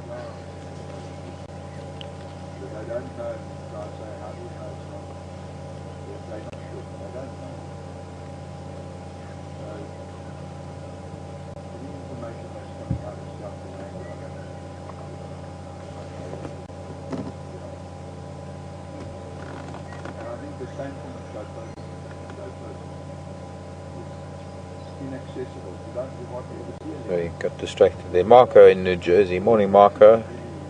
Seen YouTube clips of cheetah jumping on vehicles. Has leopard ever jumped on vehicles? Marco, the only place that it really happens is places like the Masai Mara, Serengeti, where cheetah ordinarily use termite mounds and any other vantage point they can get to see over the plains for hunting. And I suppose through the same process of habituation and familiarization with vehicles there, cheetah have learnt that they can climb on the vehicles to get a vantage point and pretty much ignore the humans. I don't think it's ever happened with open vehicles. It's happened with the top safari vehicles that you get in East Africa. I can't say that I've ever heard of a leopard doing the same thing, mainly because leopard don't necessarily need to be out in the open. They hunt in thicker bush. They don't hunt on the plains as much as cheetah do. And so they don't need a vantage point. They need to stay concealed. They're not a running hunter. They're a stalking and pouncing hunter. And they've got to get really, really close up onto their prey before they can pounce. I've heard of a leopard dropping into a vehicle because a vehicle parked, one of the open vehicles parked too close or directly underneath it when it was on a kill in a tree.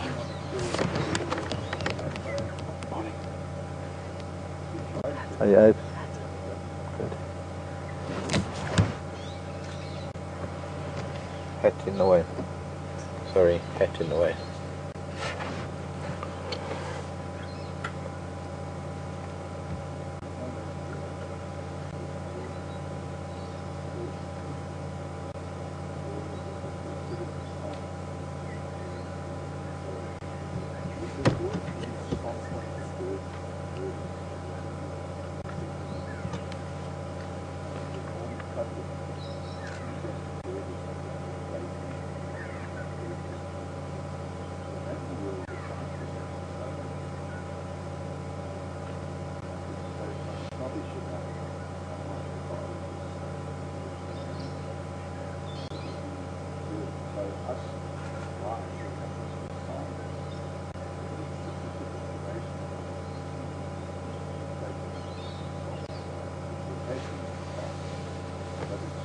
That's what I was going to say earlier.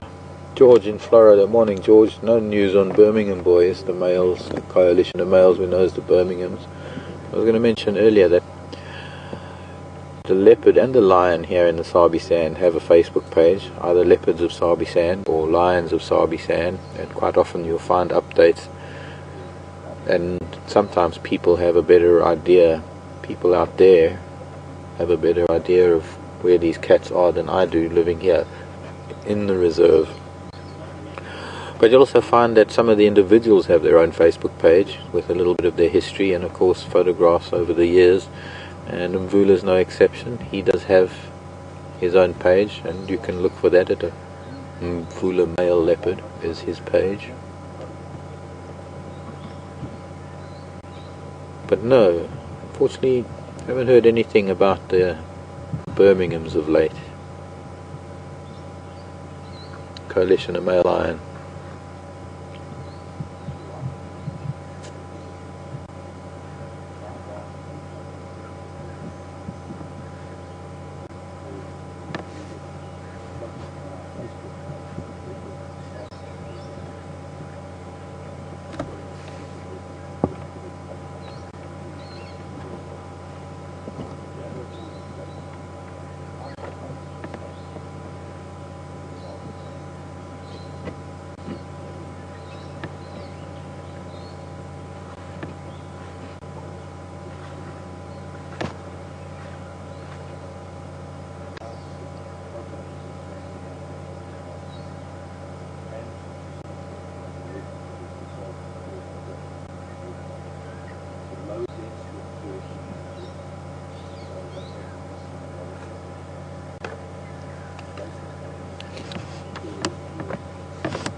can hear quite a few parrots in the background.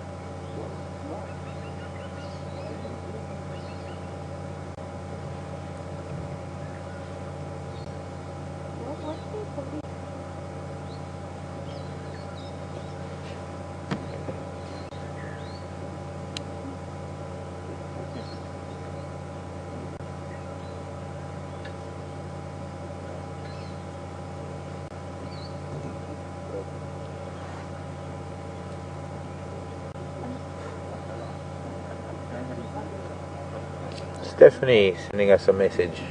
Thank you, Stephanie. Saying that the Birminghams are up in Manjaleti at the moment.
Question from Wisconsin, from Laurie in Wisconsin. Question we get asked quite a few times, every now and then when we're with the cats, and not really sure of the answer. All I can say is, I don't know. Laurie wants to know if there are any plants out here that have the same effect on the big cats that catnip has on domestic cats. I don't think so, Laurie. Based on my observation of cats out in the bush, I haven't seen them ever doing anything with a plant that looks anything like a cat behaving like a cat on catnip.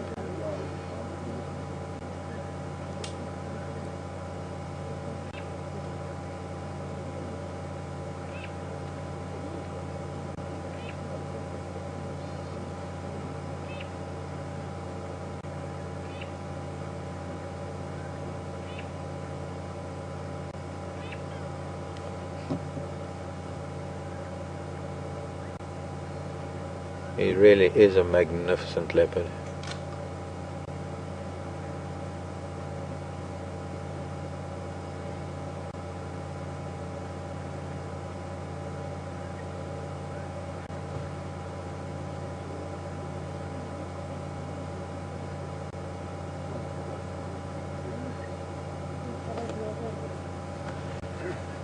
Think he's what's Scott doing?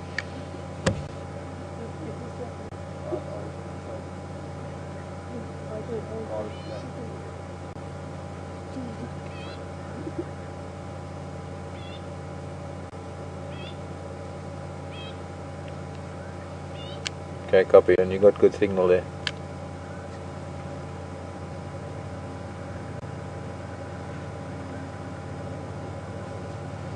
Okay, copy, thanks.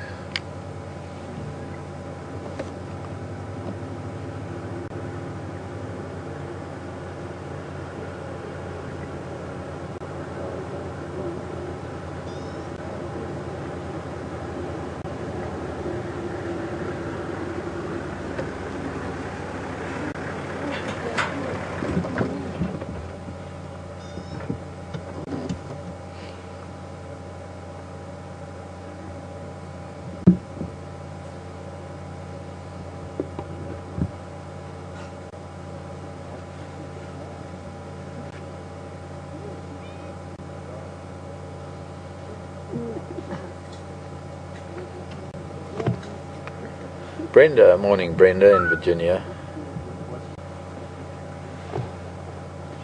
Brenda wants to know what leopard normally do to protect their cubs from predation by other predators. Normally their cubs are pretty well hidden.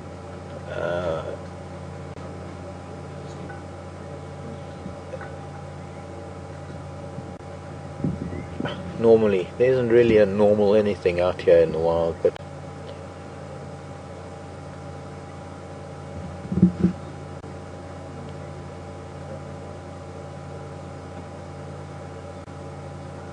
there's some situations where a circumstance has it that no matter what length the leopard takes, whether it's hiding the cub and moving it periodically, there are always going to be situations where, not only for the leopard but for everything really, there are going to be situations where a competing predator will get hold of another predator's cubs, even same species, not only intraspecific but interspecific infanticide.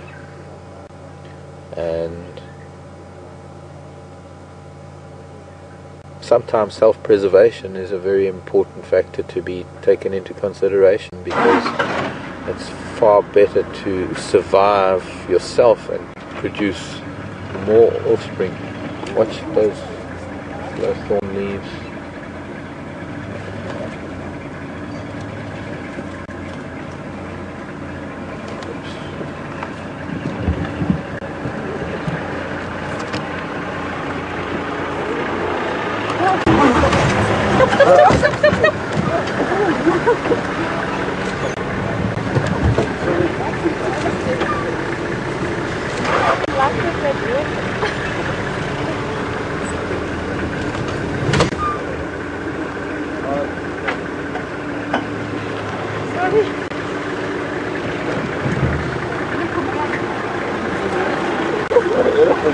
I've got a land cruiser thing. Sorry, Mark, man, I didn't even know you were there.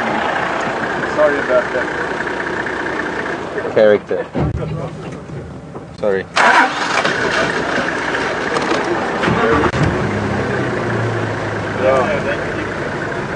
Okay, copy.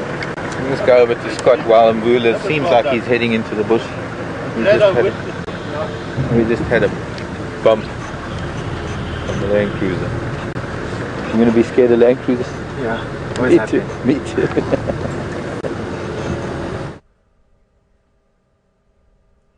Welcome back, and just to let everyone know, this isn't the reason why I rushed away from the hyena den site, but it is a wonderful sighting of an animal we don't get to see very often, the warthog. And there's so many of them of all shapes and sizes, and we're just standing by here enjoying this sighting while we wait our turn to join the sighting that I've rushed over here for. And I'm still going to keep that a surprise. There is a great treat in store for us, and we just need to be a little bit patient, as there were already a lot of game viewers in this area that were closer to the action than we were, and therefore on the standby process they are ahead of us.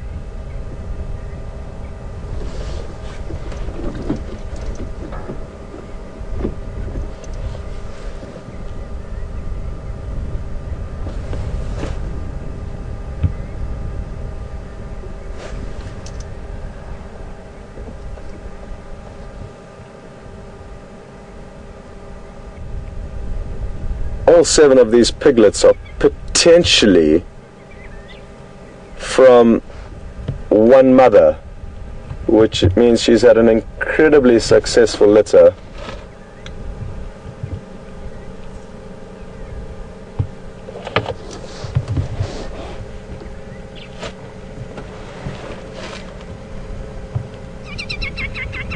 And the mother's the one at the back. I'm assuming it's just her that is the mother of these 7 piglets, because the larger of, well, the second largest of the adults is a small female, and in all likelihood a daughter of hers from her previous litters.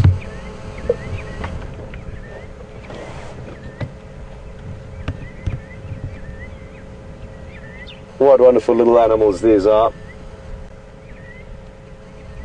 And you may notice they're going down onto their elbows to feed.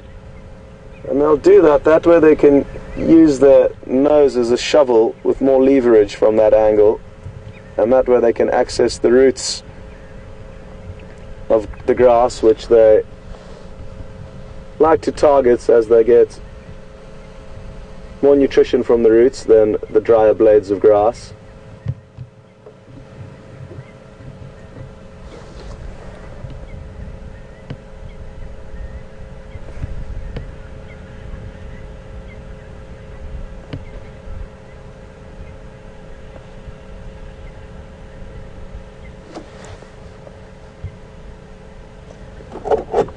Next, I'm going to need to reposition shortly, so I'm not sure on Mvula's status.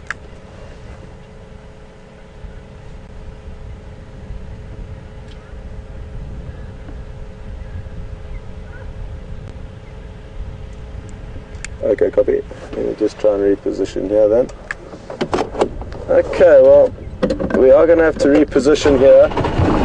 Mvula is out of sight for now, but Mark is trying to relocate on him. So just to keep you updated on Mark and Mvula's progress, that is what's going on there.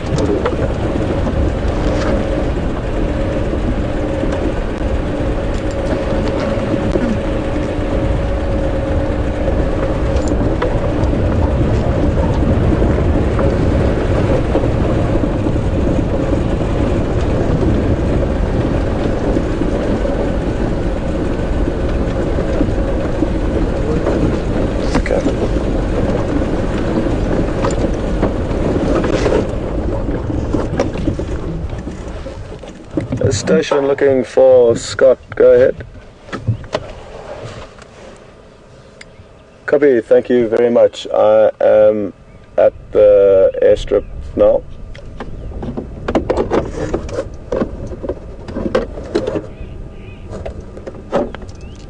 Morning, go ahead. Thanks very much.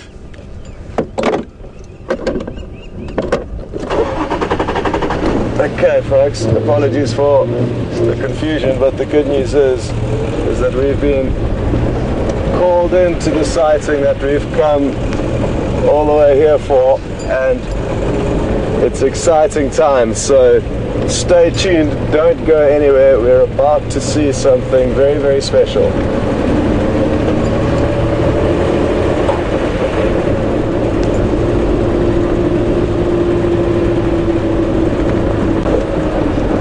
Just a few minutes away, so it shouldn't take long for us to get into position.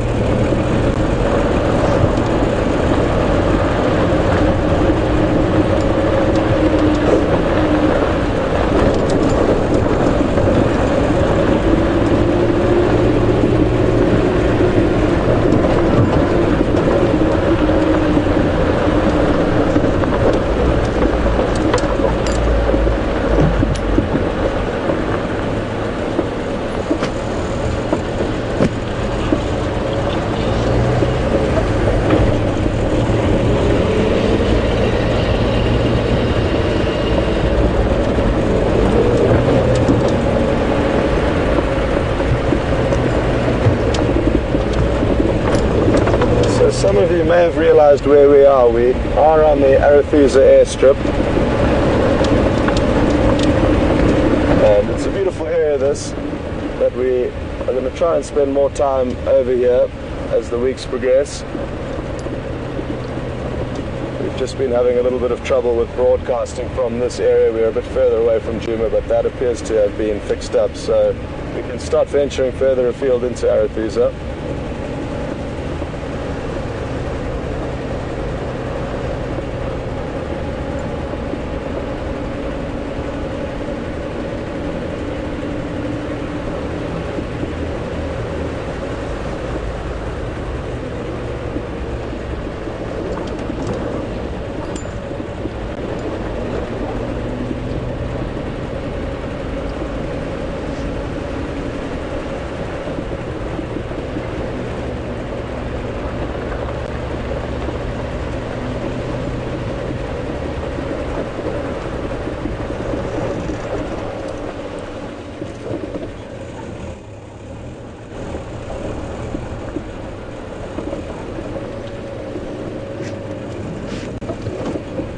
Okay, well, we've just got visual of the vehicles that are already in the sighting.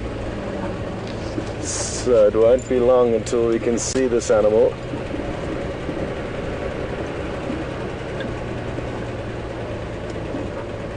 And just to keep you updated, this channel is very busy, the Game Drive channel, as there's a lot of interest in this animal and there's a lot of people queuing up on standbys to view it. I just need to establish which is my best access, which hopefully this will work. But there is a lot of chatter going on my earpiece, so bear with me if I am not chatting too much.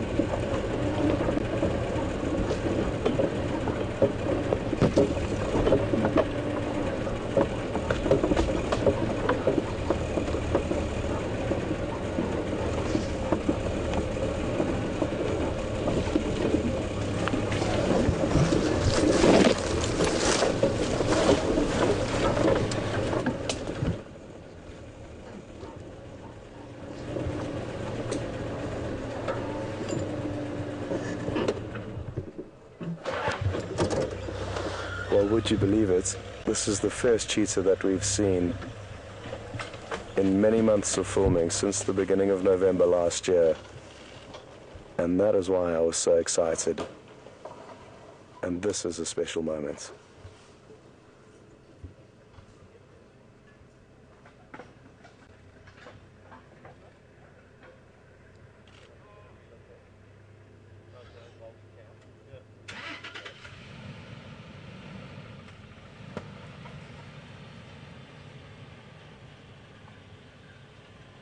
As you can see, she's got some blood on her mouth and she does have a kill at the base of her feet. She'll be very cautious now, as the vegetation she's in is very thick, and she'll therefore be concerned that hyena, lion or leopard, all of which would overpower her and potentially injure her, could be attracted to this position.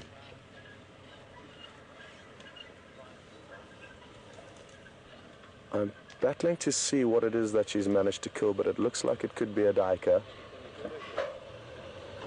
which is a small antelope we get in this area. Oh, there's always going to be a lot of grass. You just have to wait for him to sit up again. And yes, having a look through my binoculars, just judging from the color of that coat, it does look to be a duiker.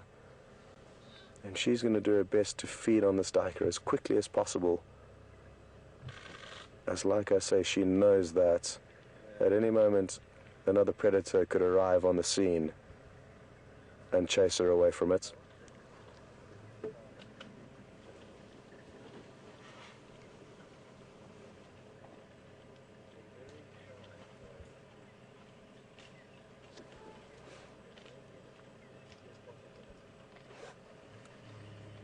Well, apologies, I know the angle isn't great, but it's very thick here, and we are not really in a position to re-maneuver the vehicle in order to get a clearer shot, so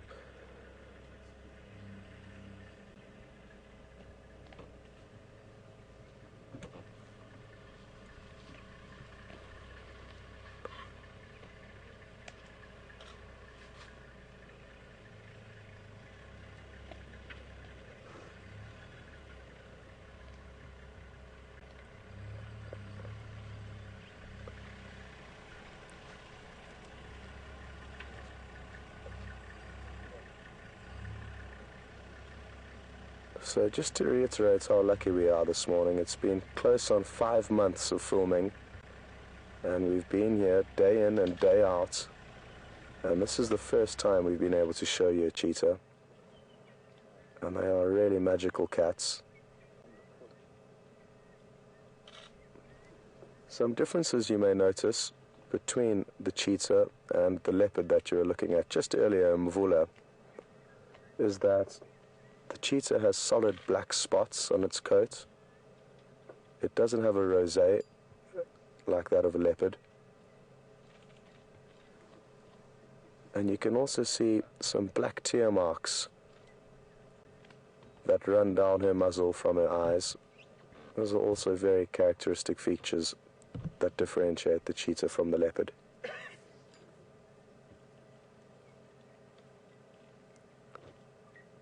Now I've heard that this is a female, and that does make sense judging from her body size. You'll also notice now that her head's up that she's got a much smaller head and less robust build than that of a leopard.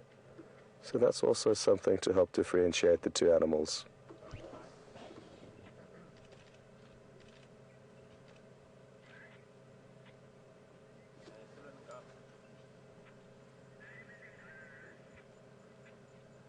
I have to come to Arathusa there for some time.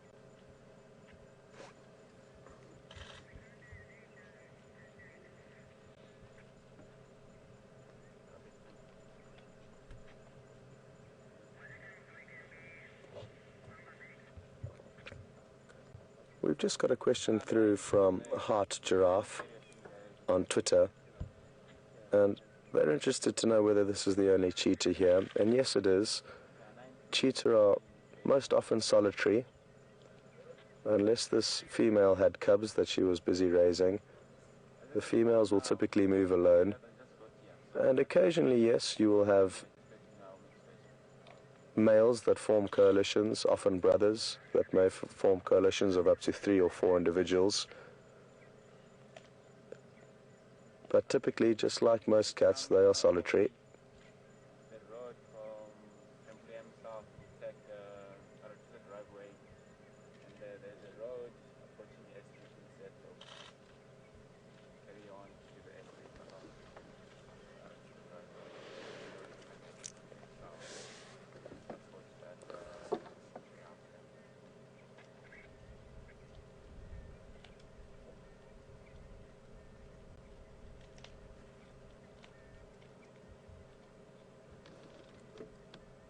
Now, not only have we hit the jackpot with our first cheetah sighting in close on 5 months, but the quality of the sighting is great. The fact that we can see her busy feeding is really fortunate.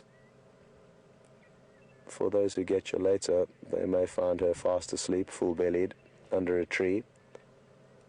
But we are very fortunate with our timing and with the sighting that's unfolding right here in front of us.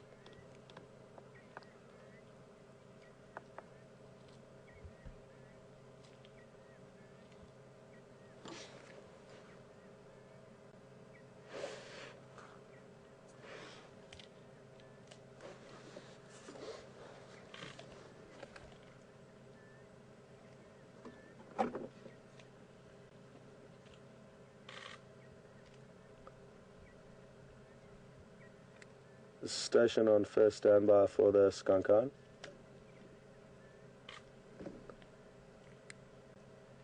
If I could just spend another 5 minutes here, that would be great, and then you can make your way.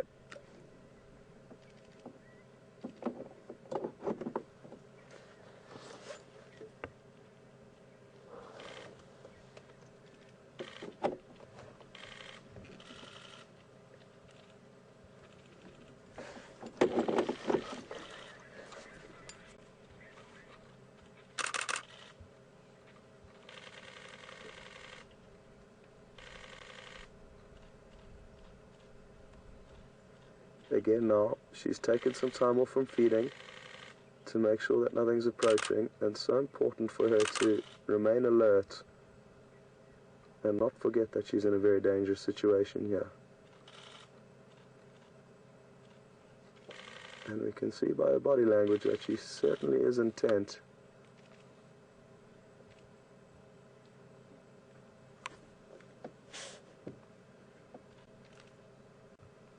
And again, the habitat that she's made this kill in is very thick, so not a very good environment for her in terms of safety.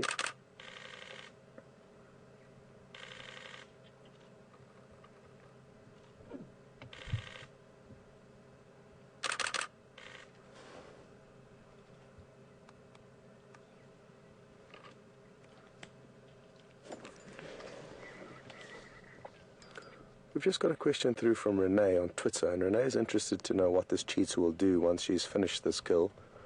And my guess is that she would move off, Renee, and possibly even head off in search of something to drink. but she would like to remove herself from this area where there will be the scent of the duiker, and that would obviously potentially attract predators later on, and she would rather be away from that action when it unfolds.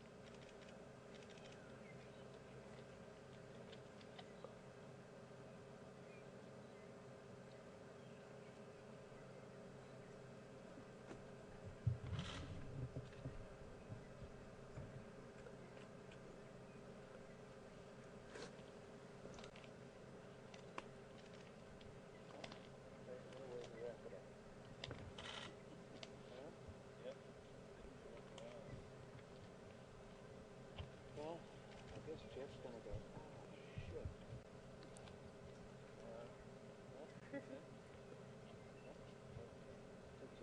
So you may have heard my radio call, and I have called in the vehicle on first standby and just let them know that we're only going to spend a few more minutes here, and it is so important for us to all share this great sighting, just as the other vehicles that were here before us moved out relatively quickly so that we could get in and see this cheetah. And what my plan is, just to keep you all updated, is that I will extract myself from this sighting but stay in the area, and that way, once all the other game drive vehicles have gone, we can potentially return to the sighting, and that may mean that we would have to broadcast over time, but on a special scenario like this, that would not be a problem in the slightest. So that is my plan, to make space and hopefully return here a little bit later.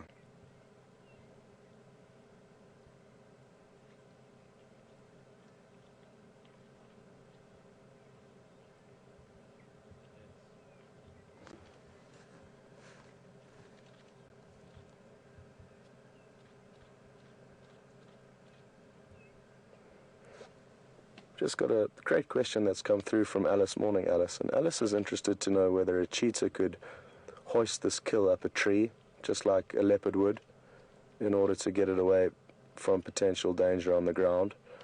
And the answer to that is no, Alice. Cheetahs are not at all good climbers, and leopard are by far the best cats in this area for climbing, and the only ones that will typically hoist their kills. So sadly, the cheetah does not have that escape route as an option. Her best option would be using her incredible speed, and it is important to remember that they are the fastest mammals on Earth, and that trait would most times allow them to escape from any danger, their incredible speed.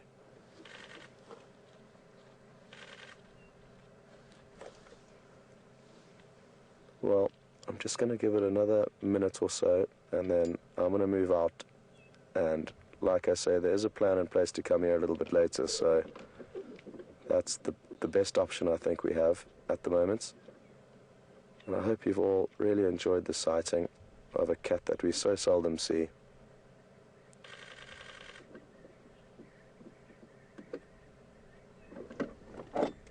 Copy that, Nikki. Perfect.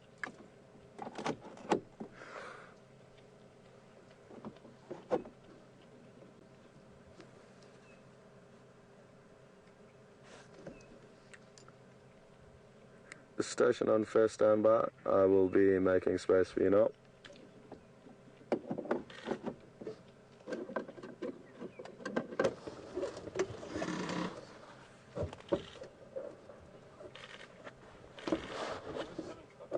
I think it might have been Roy, but I'm not too sure. My radio is not working well, Andrew.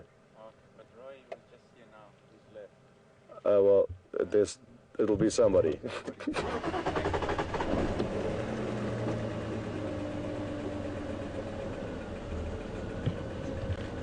One last view of it while it's sitting up.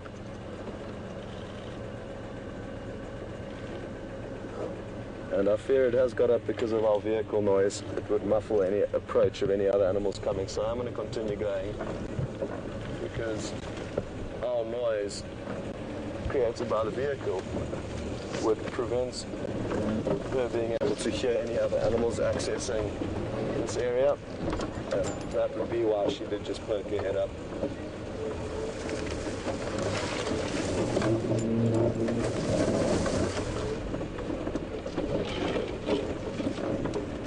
Well, what an incredible sighting that was, and I know it was brief, but it is the way it is, and it is important, like I say, for us all to be very sharing in a situation like this, a situation that's very rare in the Sabi Sands, and all the guides are so excited to have this opportunity to share with their guests, and for even themselves. Guides spend months and months out here, day in and day out, and never get to see cheetah. But what I'm hoping is that by staying nearby, all of these game viewers are going to take their guests back to the lodge for breakfast, and we are going to hang around and be able to follow this cheetah for as long as we possibly can. So, like I say, it could well be an extended broadcast, and we'll do whatever it takes to try and get us back into that sighting.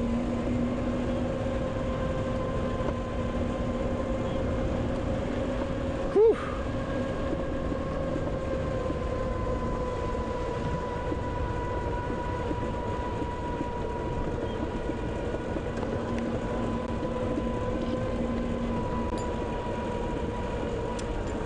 Question through from Lulu on Twitter. Good morning, Lulu. And Lulu's interested to know which animals other than lion would pose a threat to her right now, and those animals include lion, like you said, and also leopard, as well as hyena. So all three of the major predators out here. Morning, how are you? Very good, nice to see you. Morning, folks. No worries. No worries, buddy. Enjoy. Cool.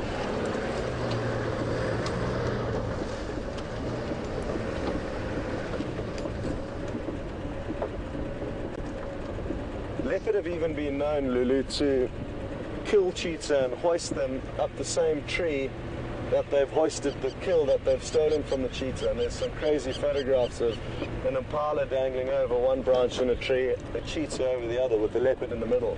So leopard can and usually will overpower cheetah and can kill them. So in a confrontation situation, the cheetah will always run away if it can.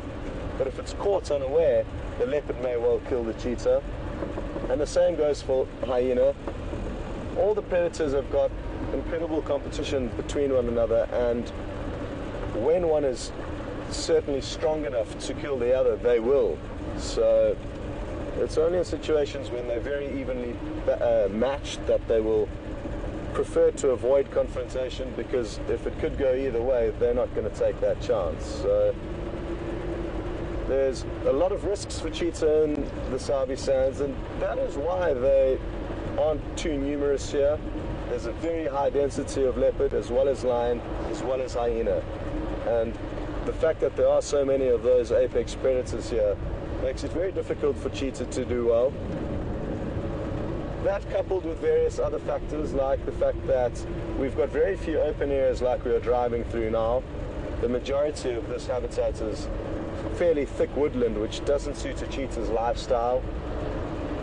The fastest mammal on earth obviously needs open plains to be able to chase down its prey, and there's very few of those here.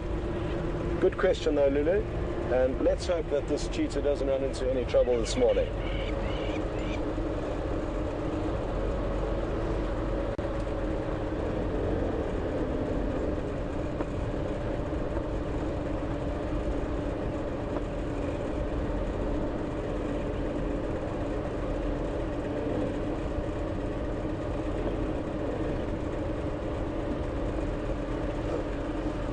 Question now from Lynn in Toronto. Good morning, Lynn. And Lynn is interested to know a little bit about the standby protocol or process when entering sightings such as this one. So there'll be a person within the sighting that is controlling that sighting, and that can vary, but it's often the most recent person to have joined the sighting. And in a regular sighting, there's a maximum of 3 vehicles within the sighting, of which one will be controlling it. The person who is controlling it will then allow 3 other vehicles in the nearby area to be on standby, either first standby, second standby, or third standby. and the process then continues and unfolds like that. In terms of how close you actually need to wait, or how far away you need to be from the actual sighting, it depends on the scenario, but as long as you are out of eyesight and earshot, that's usually far enough. So as you would have noticed, I knew that they were in quite a thick area, and I was waiting probably not even a quarter of a mile away from them. So it depends on the situation, but it's not a huge distance that you have to wait. And typically, if you are guiding with guests, as most of the other vehicles out here are doing, they would prefer to try and plan their approach timeously, and that way not drive and park in one place waiting with their guests, which makes perfect sense. You'd rather be driving around, kind of looking for things, slowly getting into that area until you called in, and that is typically what the guides would do, rather than racing their guests into an area and sitting and parking, which is a benefit that we have because we've obviously got the benefits of switching between the two vehicles.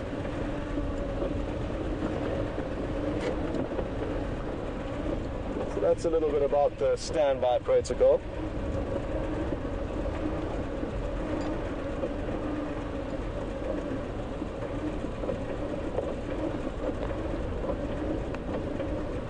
Just got a question through from Elizabeth in Minnesota asking about the size difference of cheetah and what I'm going to do, and leopard. So what I'm going to do is I'm going to just stop here and get out my book, and that way I'll be able to show you the exact differences comparing photographs of the two animals. Here is the leopard and there's the cheetah. Yeah. Okay.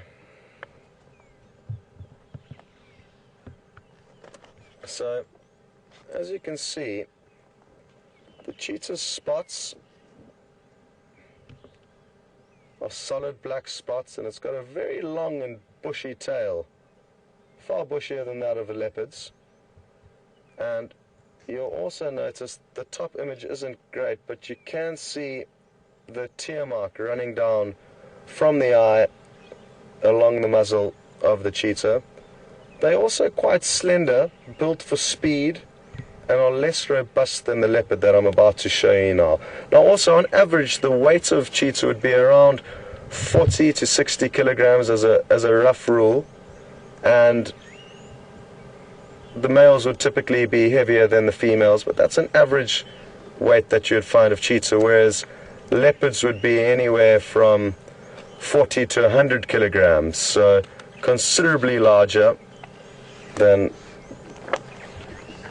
the cheetah. Now, as I page over, you'll notice this leopard who lacks the tear mark running down the eye and the muzzle, and its spots are built into a rosette, so they're not round perfect spots like that of a cheetah.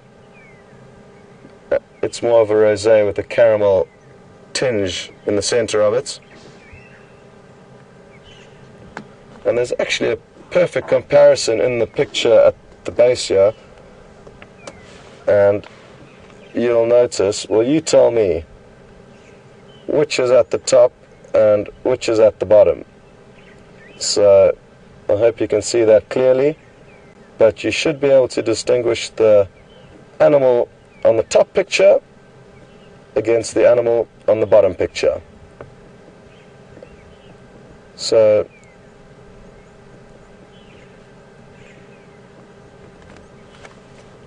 those are the main differences between the cheetah and the leopard, and difficult to tell in this photograph to compare with the previous cheetah photograph because the cheetah was standing, but the leopards are far more bulky and robust than the cheetah.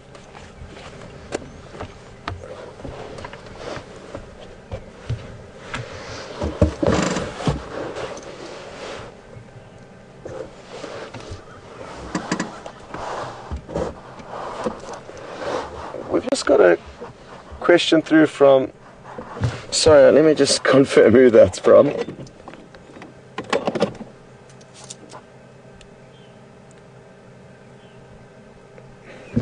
I think it's Jerry or Derry in Maryland.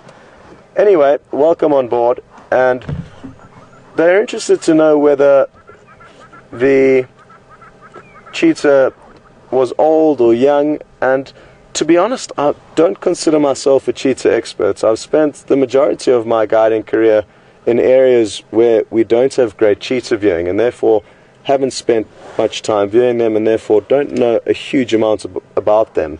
So it'll be difficult to age that specific cheetah.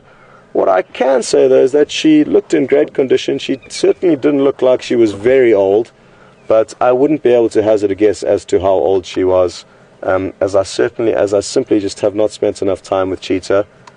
And just like humans, it can be very difficult to gauge the age of a human just by looking at them. And it's the same for animals. Animals of the same age can vary greatly in their appearance. So the only solid way of knowing is to actually know the birth dates of those animals, which in some cases people do know, especially, for lions and leopards in this area. We keep such close tabs on them that we can know exactly how old they are, almost to the day.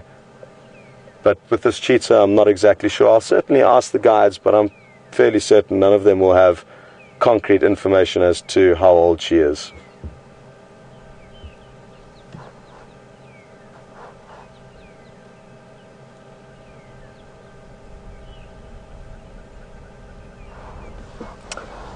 Vicky's just asked a question regarding how a cheetah would look after its cubs and protect its cubs.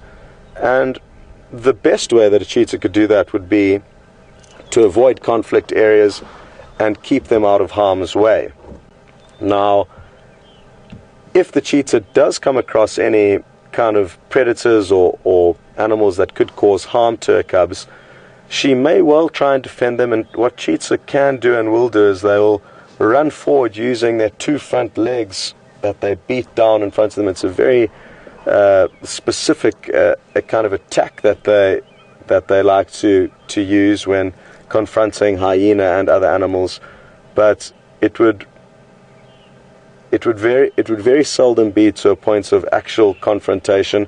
She would try and chase them off as much as she can, but not to a point of actual contact, because they know very well that they are not built for confrontation with the bigger predators, but they may try and bluff and put up a bit of a show, which would potentially give the cubs time to run off and hide. But it is a problem that cheetah face in this area. They do not have a perfect solution for protecting their cubs, and therefore a lot of cubs that are born into the Sabi Sands would probably not make it, because there are so many external threats, and that's why we've got low cheetah populations here.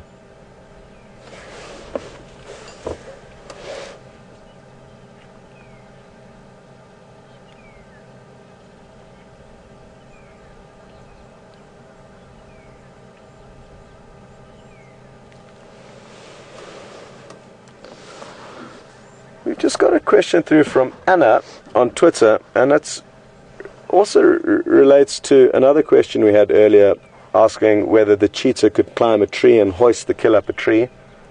And Anna's question is asking about the claws of the cheetah and saying, aren't they non-retractable?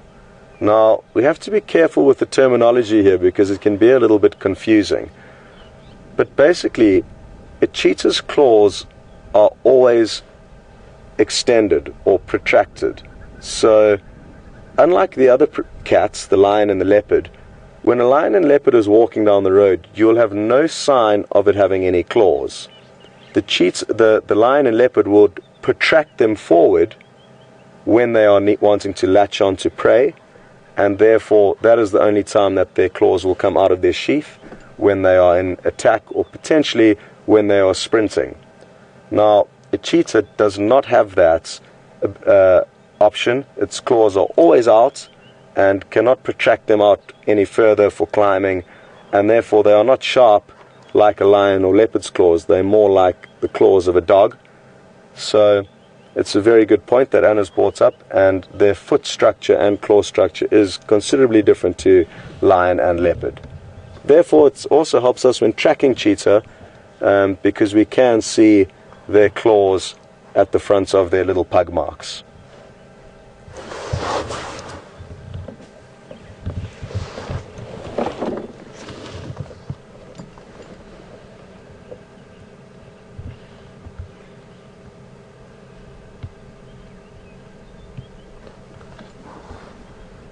we've just got a question through from Bob in Iowa, and Bob's obviously picked up on the big bushy tail of the cheetah that I pointed out when I was comparing the differences between the leopard and the cheetah in my book.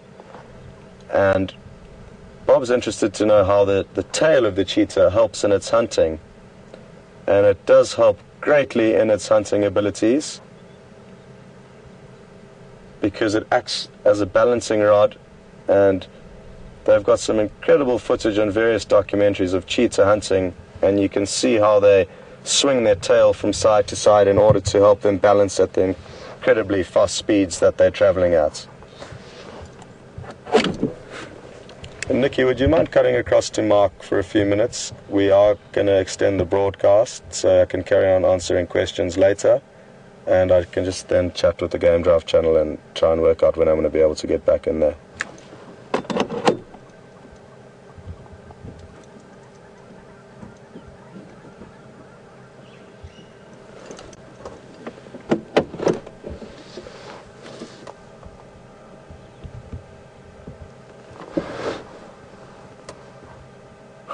So what a morning it's been, and as you've heard, we're going to cut back to Mark, and hopefully then we'll be able to return into that sighting. I just want to be able to chat to the guys on the Game Drive channel, and I believe there are a lot of questions that have come flooding through regarding cheetah, and we'll continue to continue working through them. But for now, I just want to try and make sure I know what's going on here, and we'll catch up with you a little bit later.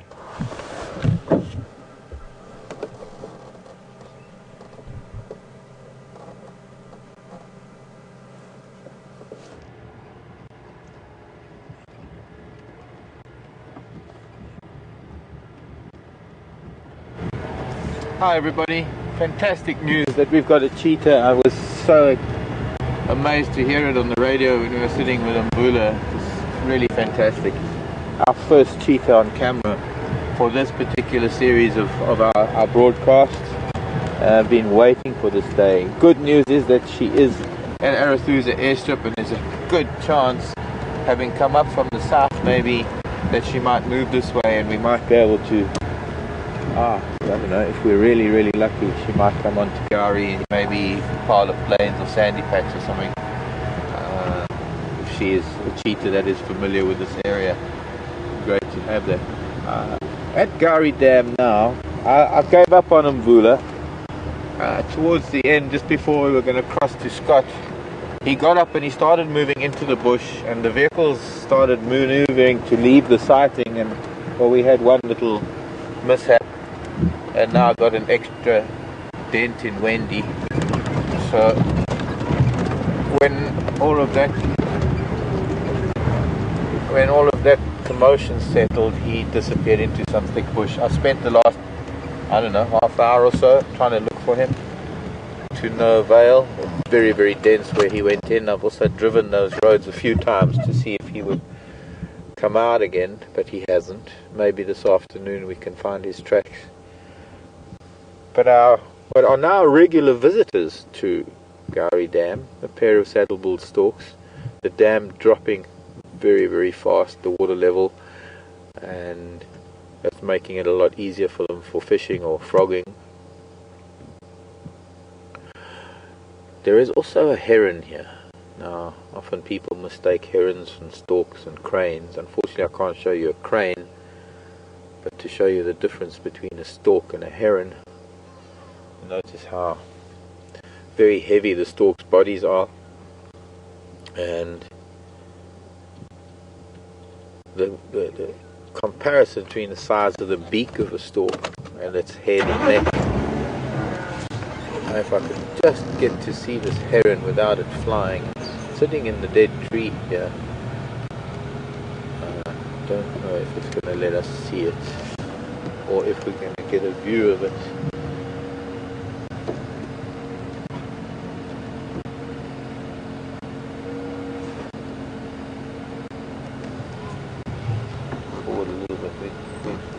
Missing its neck. You can see its head sticking up above the branch and then its body below. And you can see a much smaller and very narrow beak in proportion to the head and the neck size. little grey heron, perhaps somewhat displaced by the presence of the two much larger saddle-billed storks.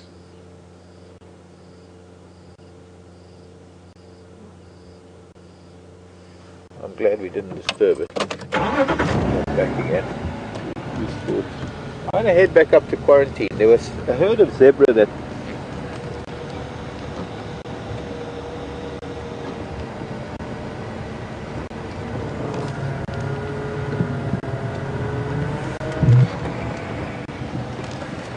Christy from Atlanta. I'm going to head up to quarantine, see if we can find not only a herd of zebra that were around, although they've probably moved off of the open area. There were some ellies around too. Not much left to drive. Why are cheetahs so rare? Well, perhaps a lot of it has got to do with inbreeding.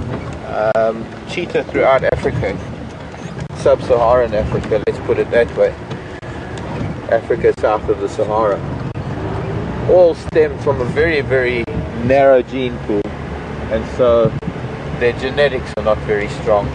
They're one of those creatures who has a dying niche in nature. We have experienced this throughout history. Mammals that somehow become outcompeted in their own niches because there are other animals that have managed to perform that function that they do better or more efficiently, able to breed better. I think largely it's also habitat loss, the shrinking of their habitat. Cheetah are very specific in their habitat, being open plains grassland hunters, and any grassland where their former range was taken over by either cattle or sheep or domestic farming, or maybe for other forms of agriculture, and any form of farming, cheetah then become a threat to farmers, so they have been persecuted quite extensively in the past. So it's been a natural die out of cheetah, not die out, but just a natural decline in cheetah numbers, because they're not a very stable species from that point of view, but also because of man's intervention and man's pressure and habitat loss of cheetah. Their numbers are still fairly stable here in the park, I think.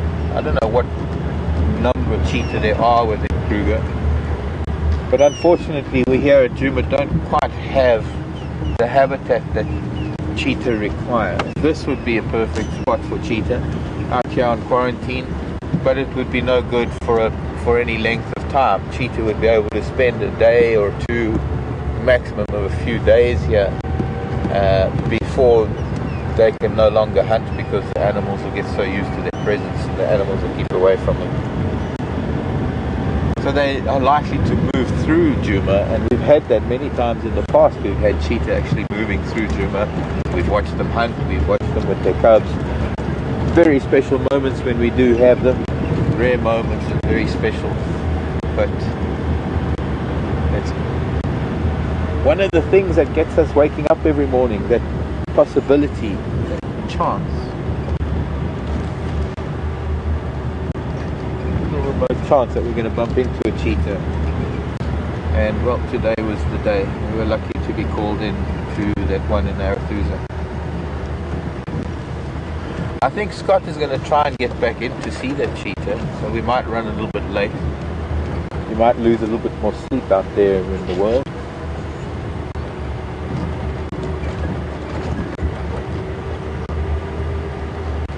Is there any way to tell between a male and a female cheetah? Mostly size and hello Kevin. That's Kevin in Boston. Males tend to be bulkier, they tend to be bigger,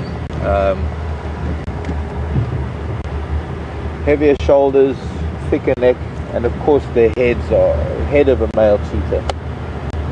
But I suppose when you've got a young male and a female, a young male cheetah that's the same size as say an adult female, looking from the front, it can be very difficult. And of course one of the main things of sexing an animal when you are able to is looking at genitals, and with male cheetahs, very similar to a leopard or a lion, you do get to see the scrotum under the tail. Male cheetahs often in coalitions with their brothers, and then again you'll often find that females will be with cubs. So if you find a cheetah with youngsters, you know, invariably it's going to be a female with cubs.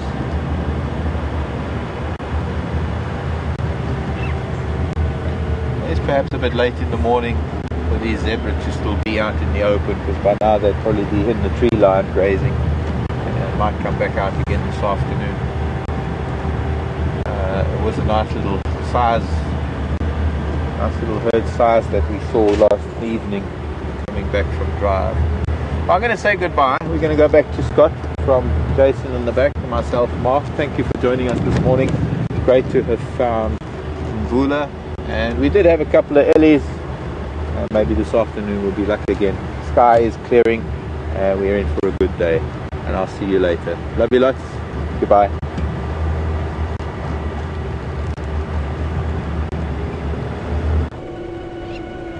Welcome back, and great news, it didn't take long and we've already been allowed back into the sighting.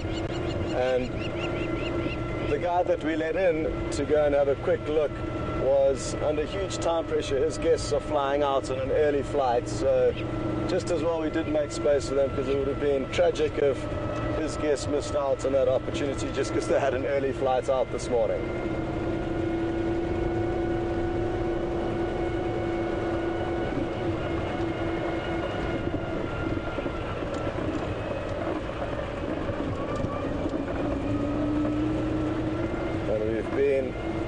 Blessed by some cloud cover today, which is keeping things nice and cool, and it'll be really interesting to see what happens with this cheetah. I've got a feeling it's going to be able to finish off the majority of this kill in one sitting and will then move off, and it'll be great for us to be able to follow it, hopefully to some water, and even be able to see it drinking. So that's my kind of thought process and what I'm hoping to happen. But regardless of what does happen, just to be able to go back and view it right now for a few moments is good enough.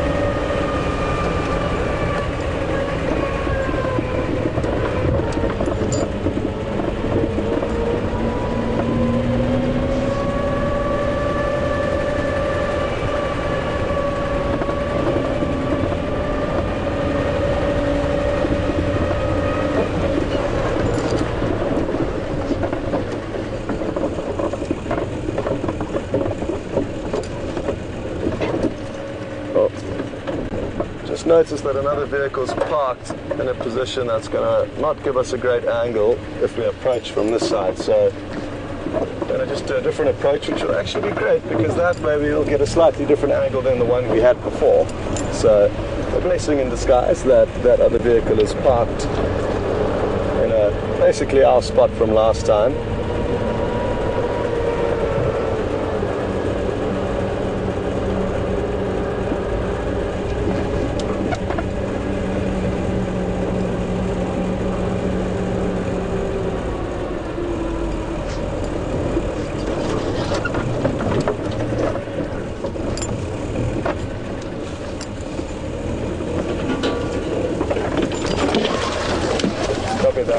Good idea.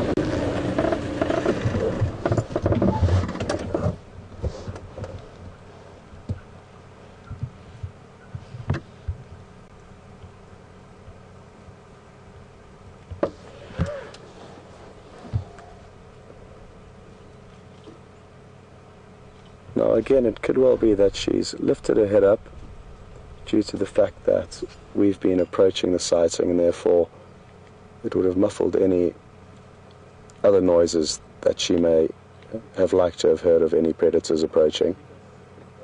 But now that we've gone silent, she can resume her feeding.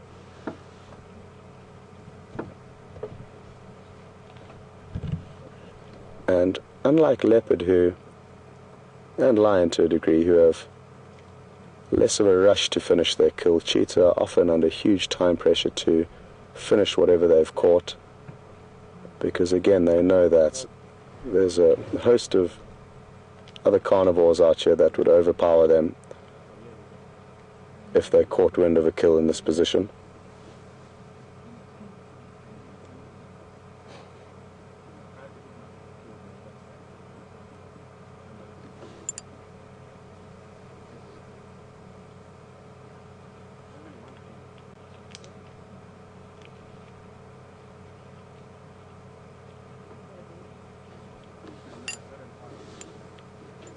What's interesting to take note of here is that even though I did mention earlier that cheetah prefer open plains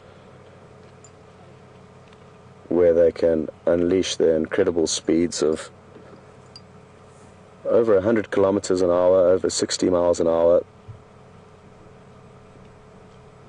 they can maneuver. But despite preferring hunting in open territory, they can also hunt very effectively even in quite well wooded areas, and as you can see by the area that we're in now, it's very thick, yet the cheetah still managed to catch the duiker in here, and that large tail would have certainly aided in the cheetah's balance in hunting and maneuvering through this thick vegetation as she would have chased down this prey.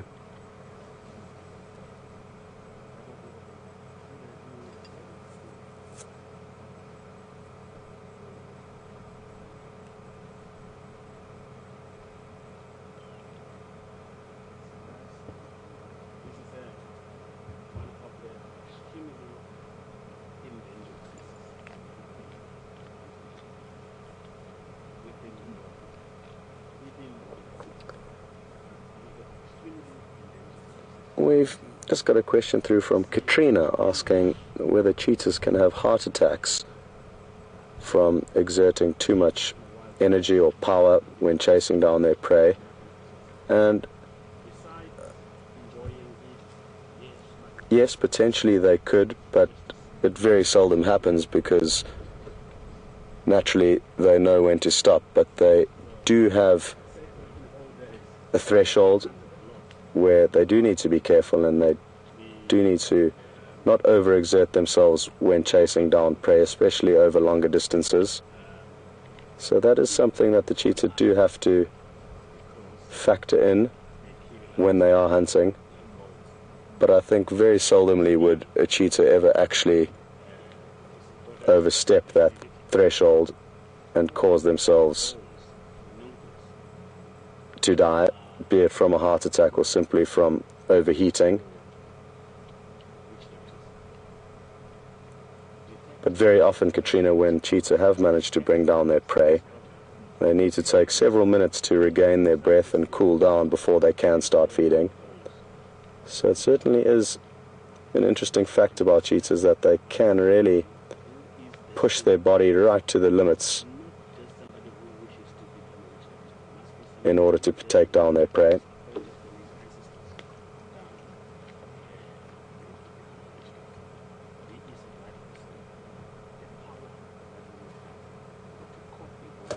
And she'll continue to pick up her head and scan around and make sure nothing's approaching as she continues to feed through this duiker.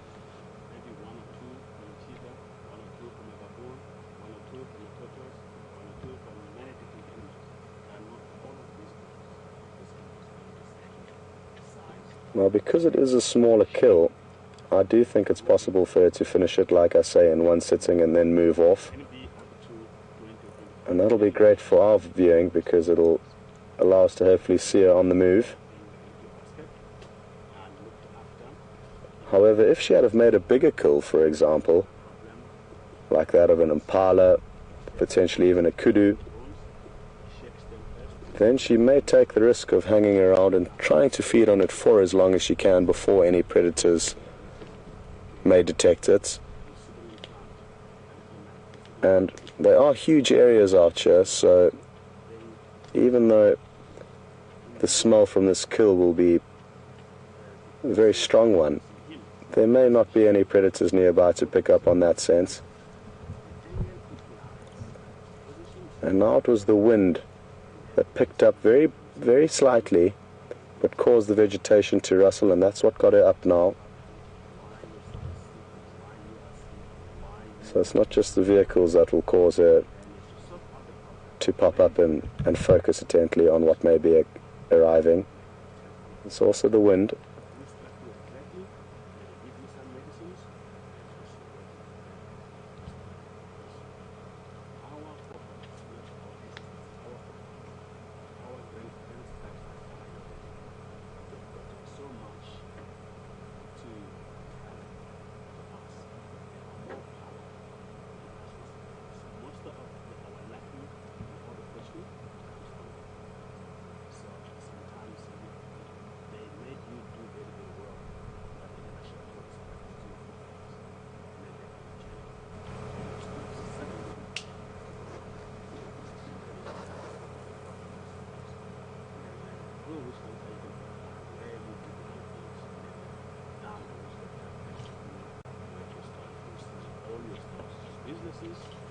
Children's not doing good, everything's at home not going well, and then we should exactly where all this is happened, what did he do wrong, and then where you can go back to so, cheetahs, one of the animals that's been hunted, not only the but not only the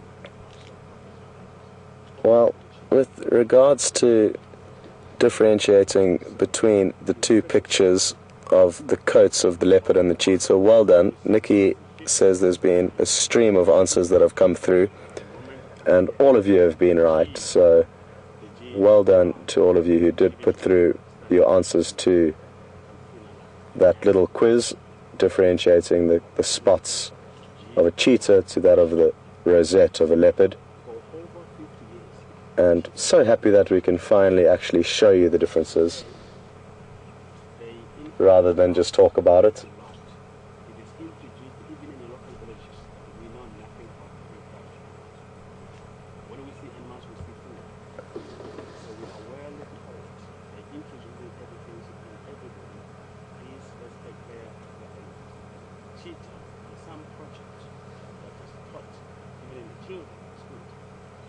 Well, we certainly have got lucky with the angle, especially now that she's repositioned. We couldn't ask for a better angle.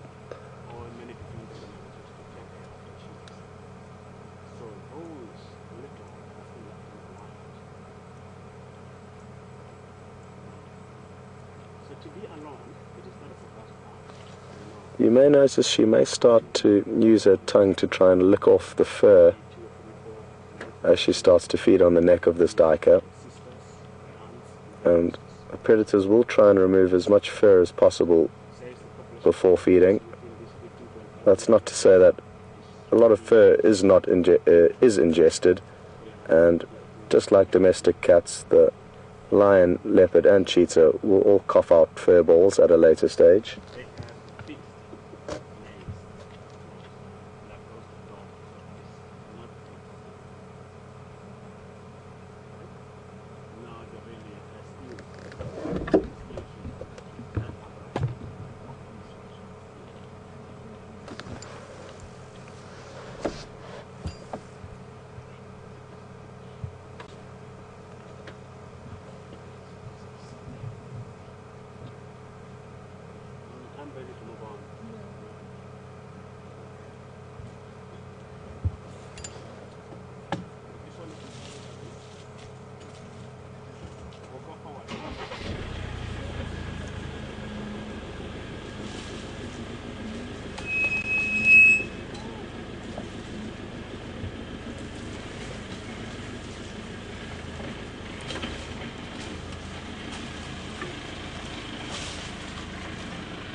Just got a question through from Deborah, and she's interested to know whether the cheetah did in fact take some time to cool down before it started feeding on this kill. And it's a question that I'm sadly not going to be able to answer right now. Most of the game drive vehicles have already closed down and are no longer available to chat to on the radio, but I would like to chat with them later, and certainly would be interested to find out if somebody was even here to witness the kill. And I'm going to continue once I've just parked the vehicle out of the way here. I don't need to move. Thanks very much. What is that internet address again for if I need to get you? The easiest access is www.wildsafari.live. www.wildsafari.com. .com. Did you get it? Cheers, folks. Have a good morning.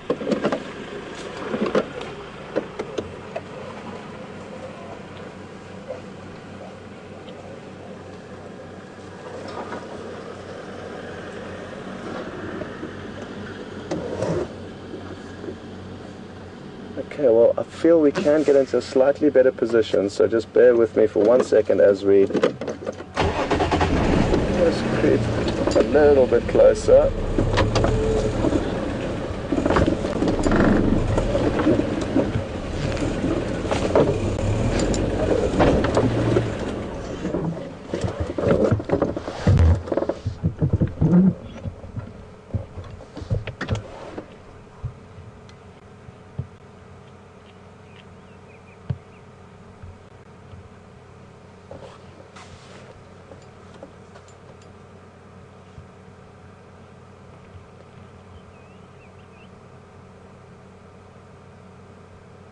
You'll also notice a feature of cheetah that differentiates them from leopard is that they appear to have somewhat of a mohawk that runs down their spine from the base of their head, and it really is pronounced at the moment with a current pose, but it is another feature that differentiates cheetah from leopard.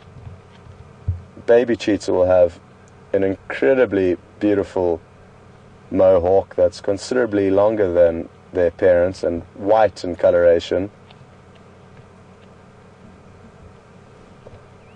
but that fades to a lesser mohawk as they grow up.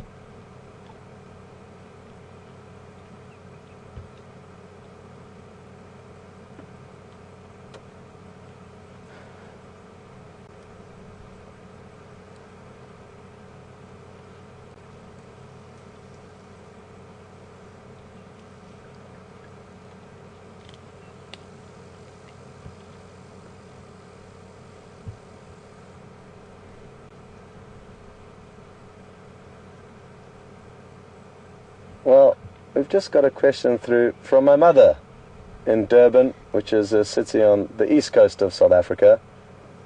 Good morning, Mum, and welcome along. My mother's interested to know how you would differentiate between individual cheetah, as we do with the leopard, and they don't have the same whisker patterns that are typically used to differentiate different leopards, but they do all have their own unique spot pattern on their coat. So by looking at the various spots on the face, one would be able to get to know the individual cheetah.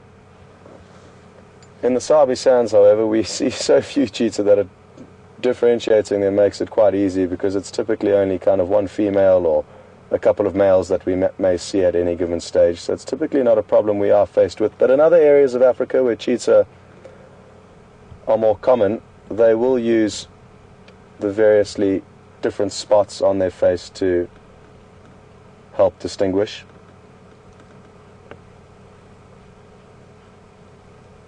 You'll notice now on her cheeks she's got a certain pattern on each cheek.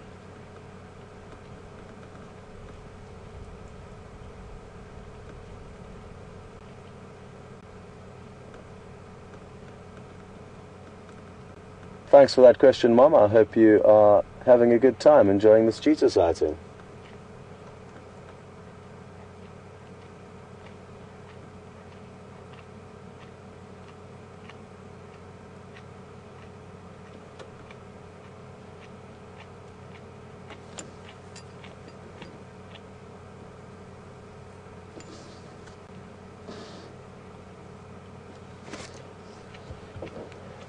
Well, it doesn't get better than this. The only vehicle here now enjoying a truly spectacular sighting of an animal that, again, I'll reiterate, we haven't seen in close on 5 months of filming.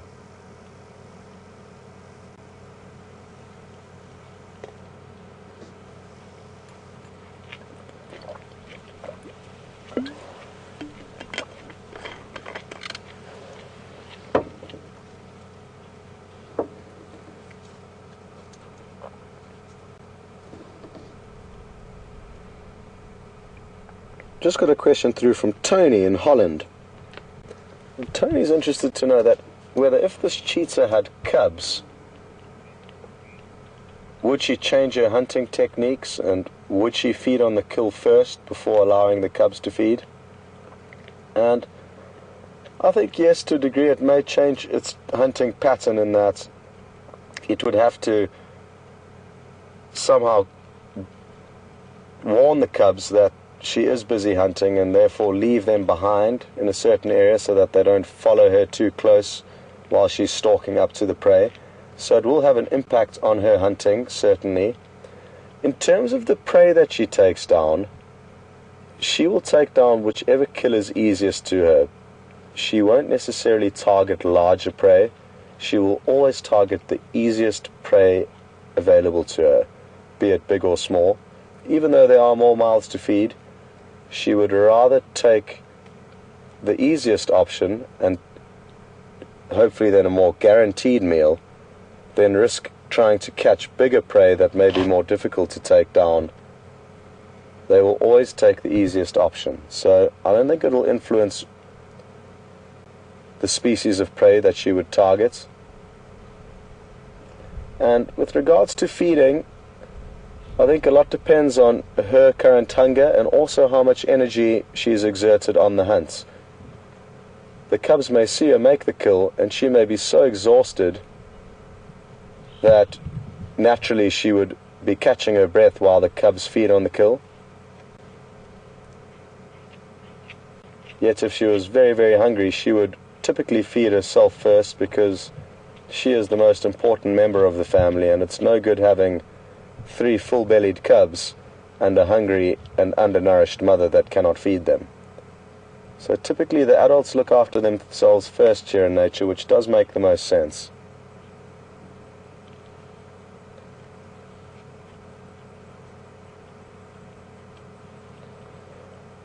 Now, she's getting very close to finishing off this carcass, and it'll be very interesting to see how much longer she stays here. I'm thinking that it's not going to be long before she gets on the move, and wouldn't that be wonderful?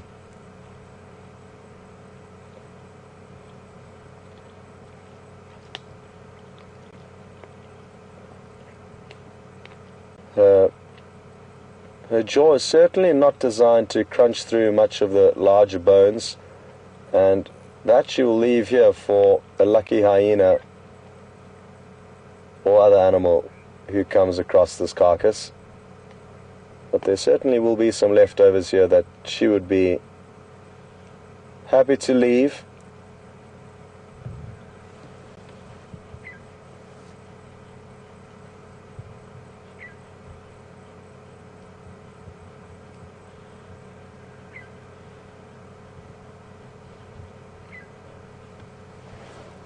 We've just got a question through from Elizabeth in Indianapolis, I believe. Morning and welcome on board. Elizabeth's interested to know what is a king cheetah, and what I'll do is I'll find the picture in my book and show you exactly what a king cheetah looks like.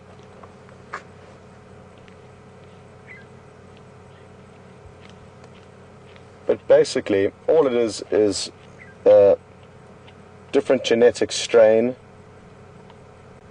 that essentially makes it melanistic or darker, just as you would get melanistic leopard, which are pitch black. This essentially is a melanistic cheetah, also called a king cheetah. And what beautiful markings. I've never seen one, and would be wonderful to see one day, but they aren't very common, especially not in the wild.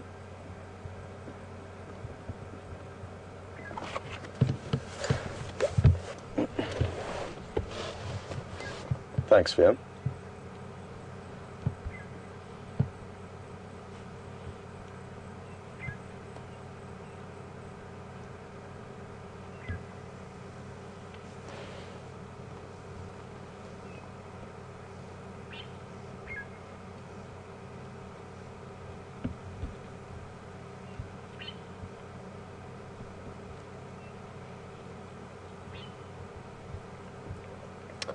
RC in the Netherlands, good morning.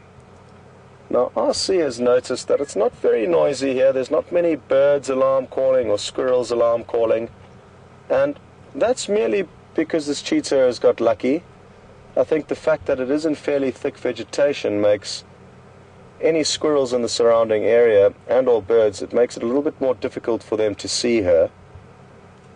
But it also could simply be that there are not very many squirrels in this immediate area. If they were, they certainly would be alarm calling at her. What has she heard? But just like that, without any notice, I think she's abandoning the kill. As I said, I think she would. She may just be going to lie up, and I'm going to give it a moment or two just to see. But I think she's...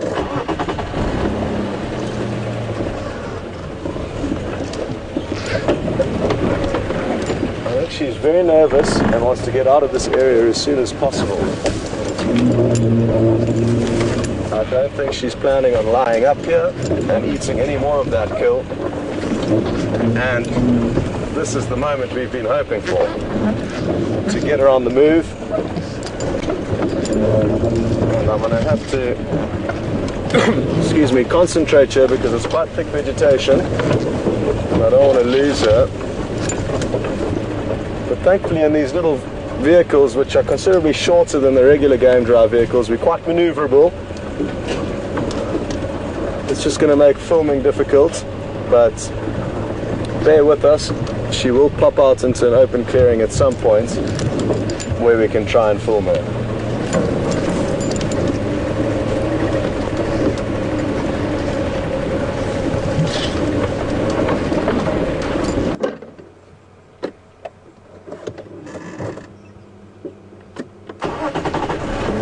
I'm going to try and get on the other side of this termite mound quickly, Viam. There's a chance she might pop up onto it.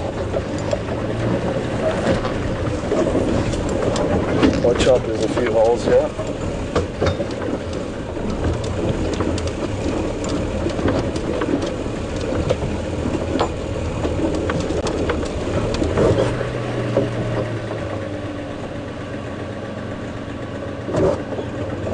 Not coming to the termite mound. Although she's changed direction a little bit, so maybe she will. And cheetahs are notorious for climbing up termite mounds to get a good vantage point.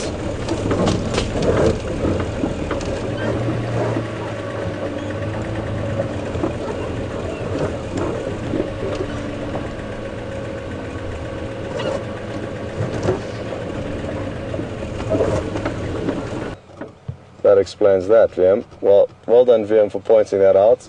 It's a male, and that confirms just how much I know about sexing cheetah. I heard it was a female on the radio,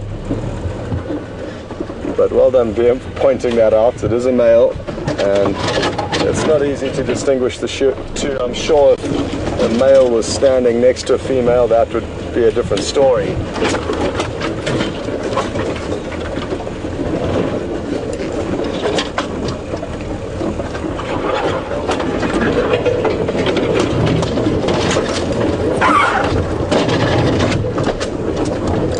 cause a problem for us humans.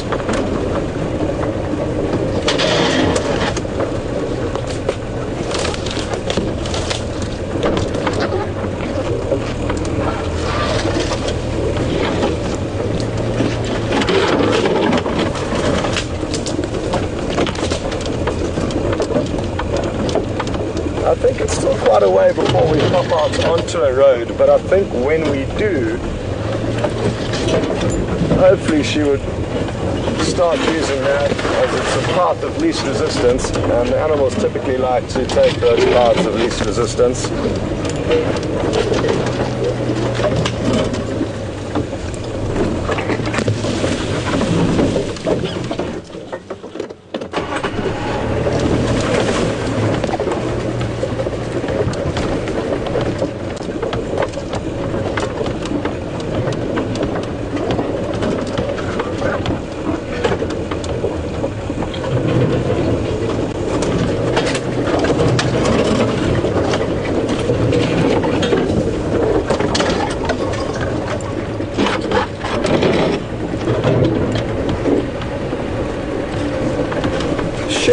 In Ohio, good morning and welcome along. Sherry's interested to know where cheetah like to sleep. Do they sleep out in the open, or do they have caves or dens? And they don't have caves or dens even when they've got cubs. They just keep them out in the open and in thickets where the cubs will hide. So they don't use caves or den sites.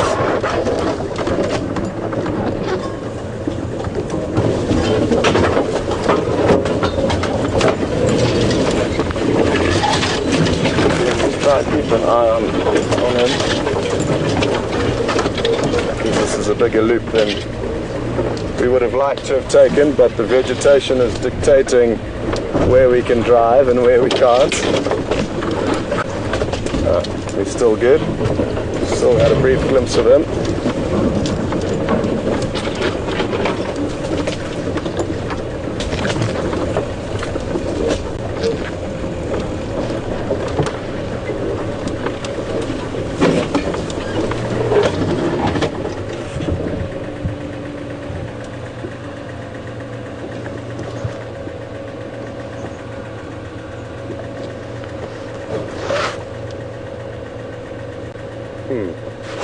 There it goes. Got him up there, Bill.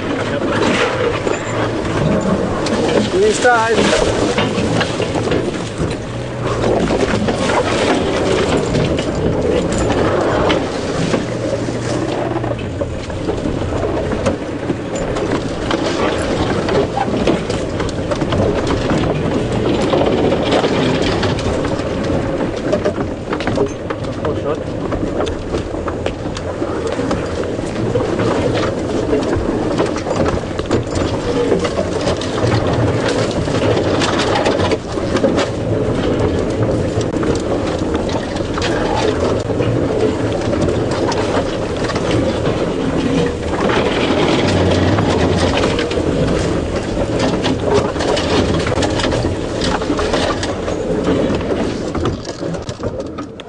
We'll stop for a brief shot of him, but as you can see, he's moving very quickly, and we do need to just focus on trying to stay with him, because it would be easy to lose him in this thick vegetation.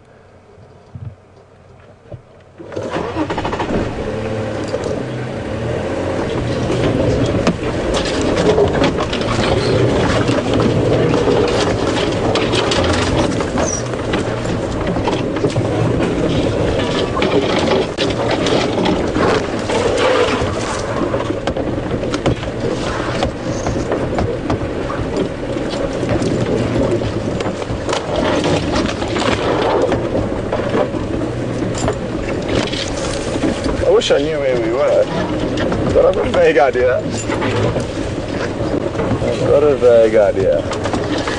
Not a problem though, as long as we stay with the cheetah, we can find our way out of this situation a bit later.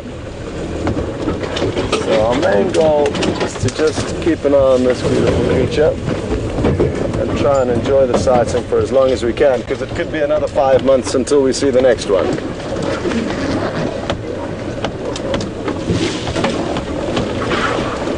So yes, keeping tabs on it though, it certainly is going to help us potentially, but certainly the other game drive vehicles a bit later in the relocation of this animal. Whereas if we weren't with it now, nobody would have a clue of where to start looking for it.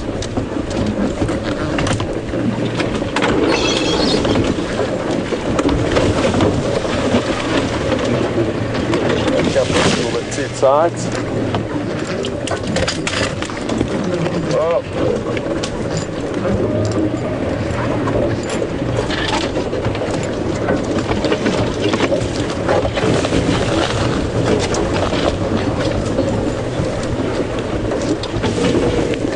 A lot of these trees that we're driving over are just popping up as we go over them. So we're not causing as much damage as it appears we are, or as it appears we could be. Oh yay, there's a road. That's a good sign, spiderweb. So now that it's on the road, I'm hoping it's going to stay on it for a while.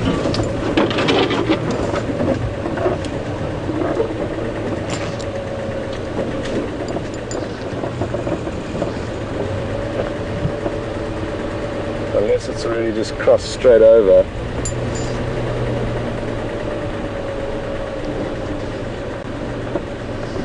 It could have, it's moving so quickly that I don't know if it's either on the right of the road still, which I'm hoping, or if it in fact has already crossed over.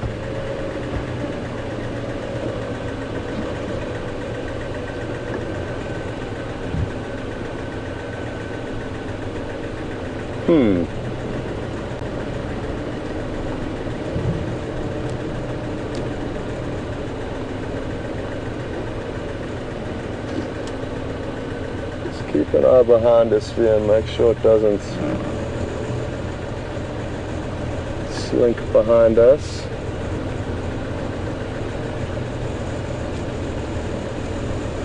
I'm almost certain it would have spent a little bit of time on the road had it have made it here.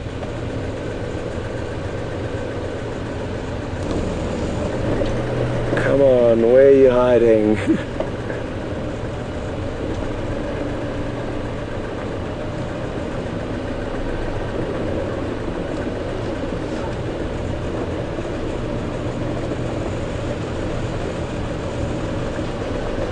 You've added all the tracks.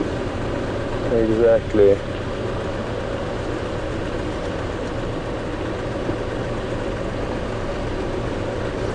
Well folks, we are going to keep looking around, but I don't think we're going to have any luck. If we haven't found it now, we can't traverse the property to our left, and that is the direction it was heading in. So sadly, that incredible sighting has come to a close, but how lucky have we been this morning, and so happy to have been able to share it with all of you. I hope you've enjoyed every second of it, and until this afternoon, it's goodbye from myself and VM on camera, who's done a great job today. Thanks VM, and to Nikki in the final control, and we look forward to catching up on this afternoon's adventure.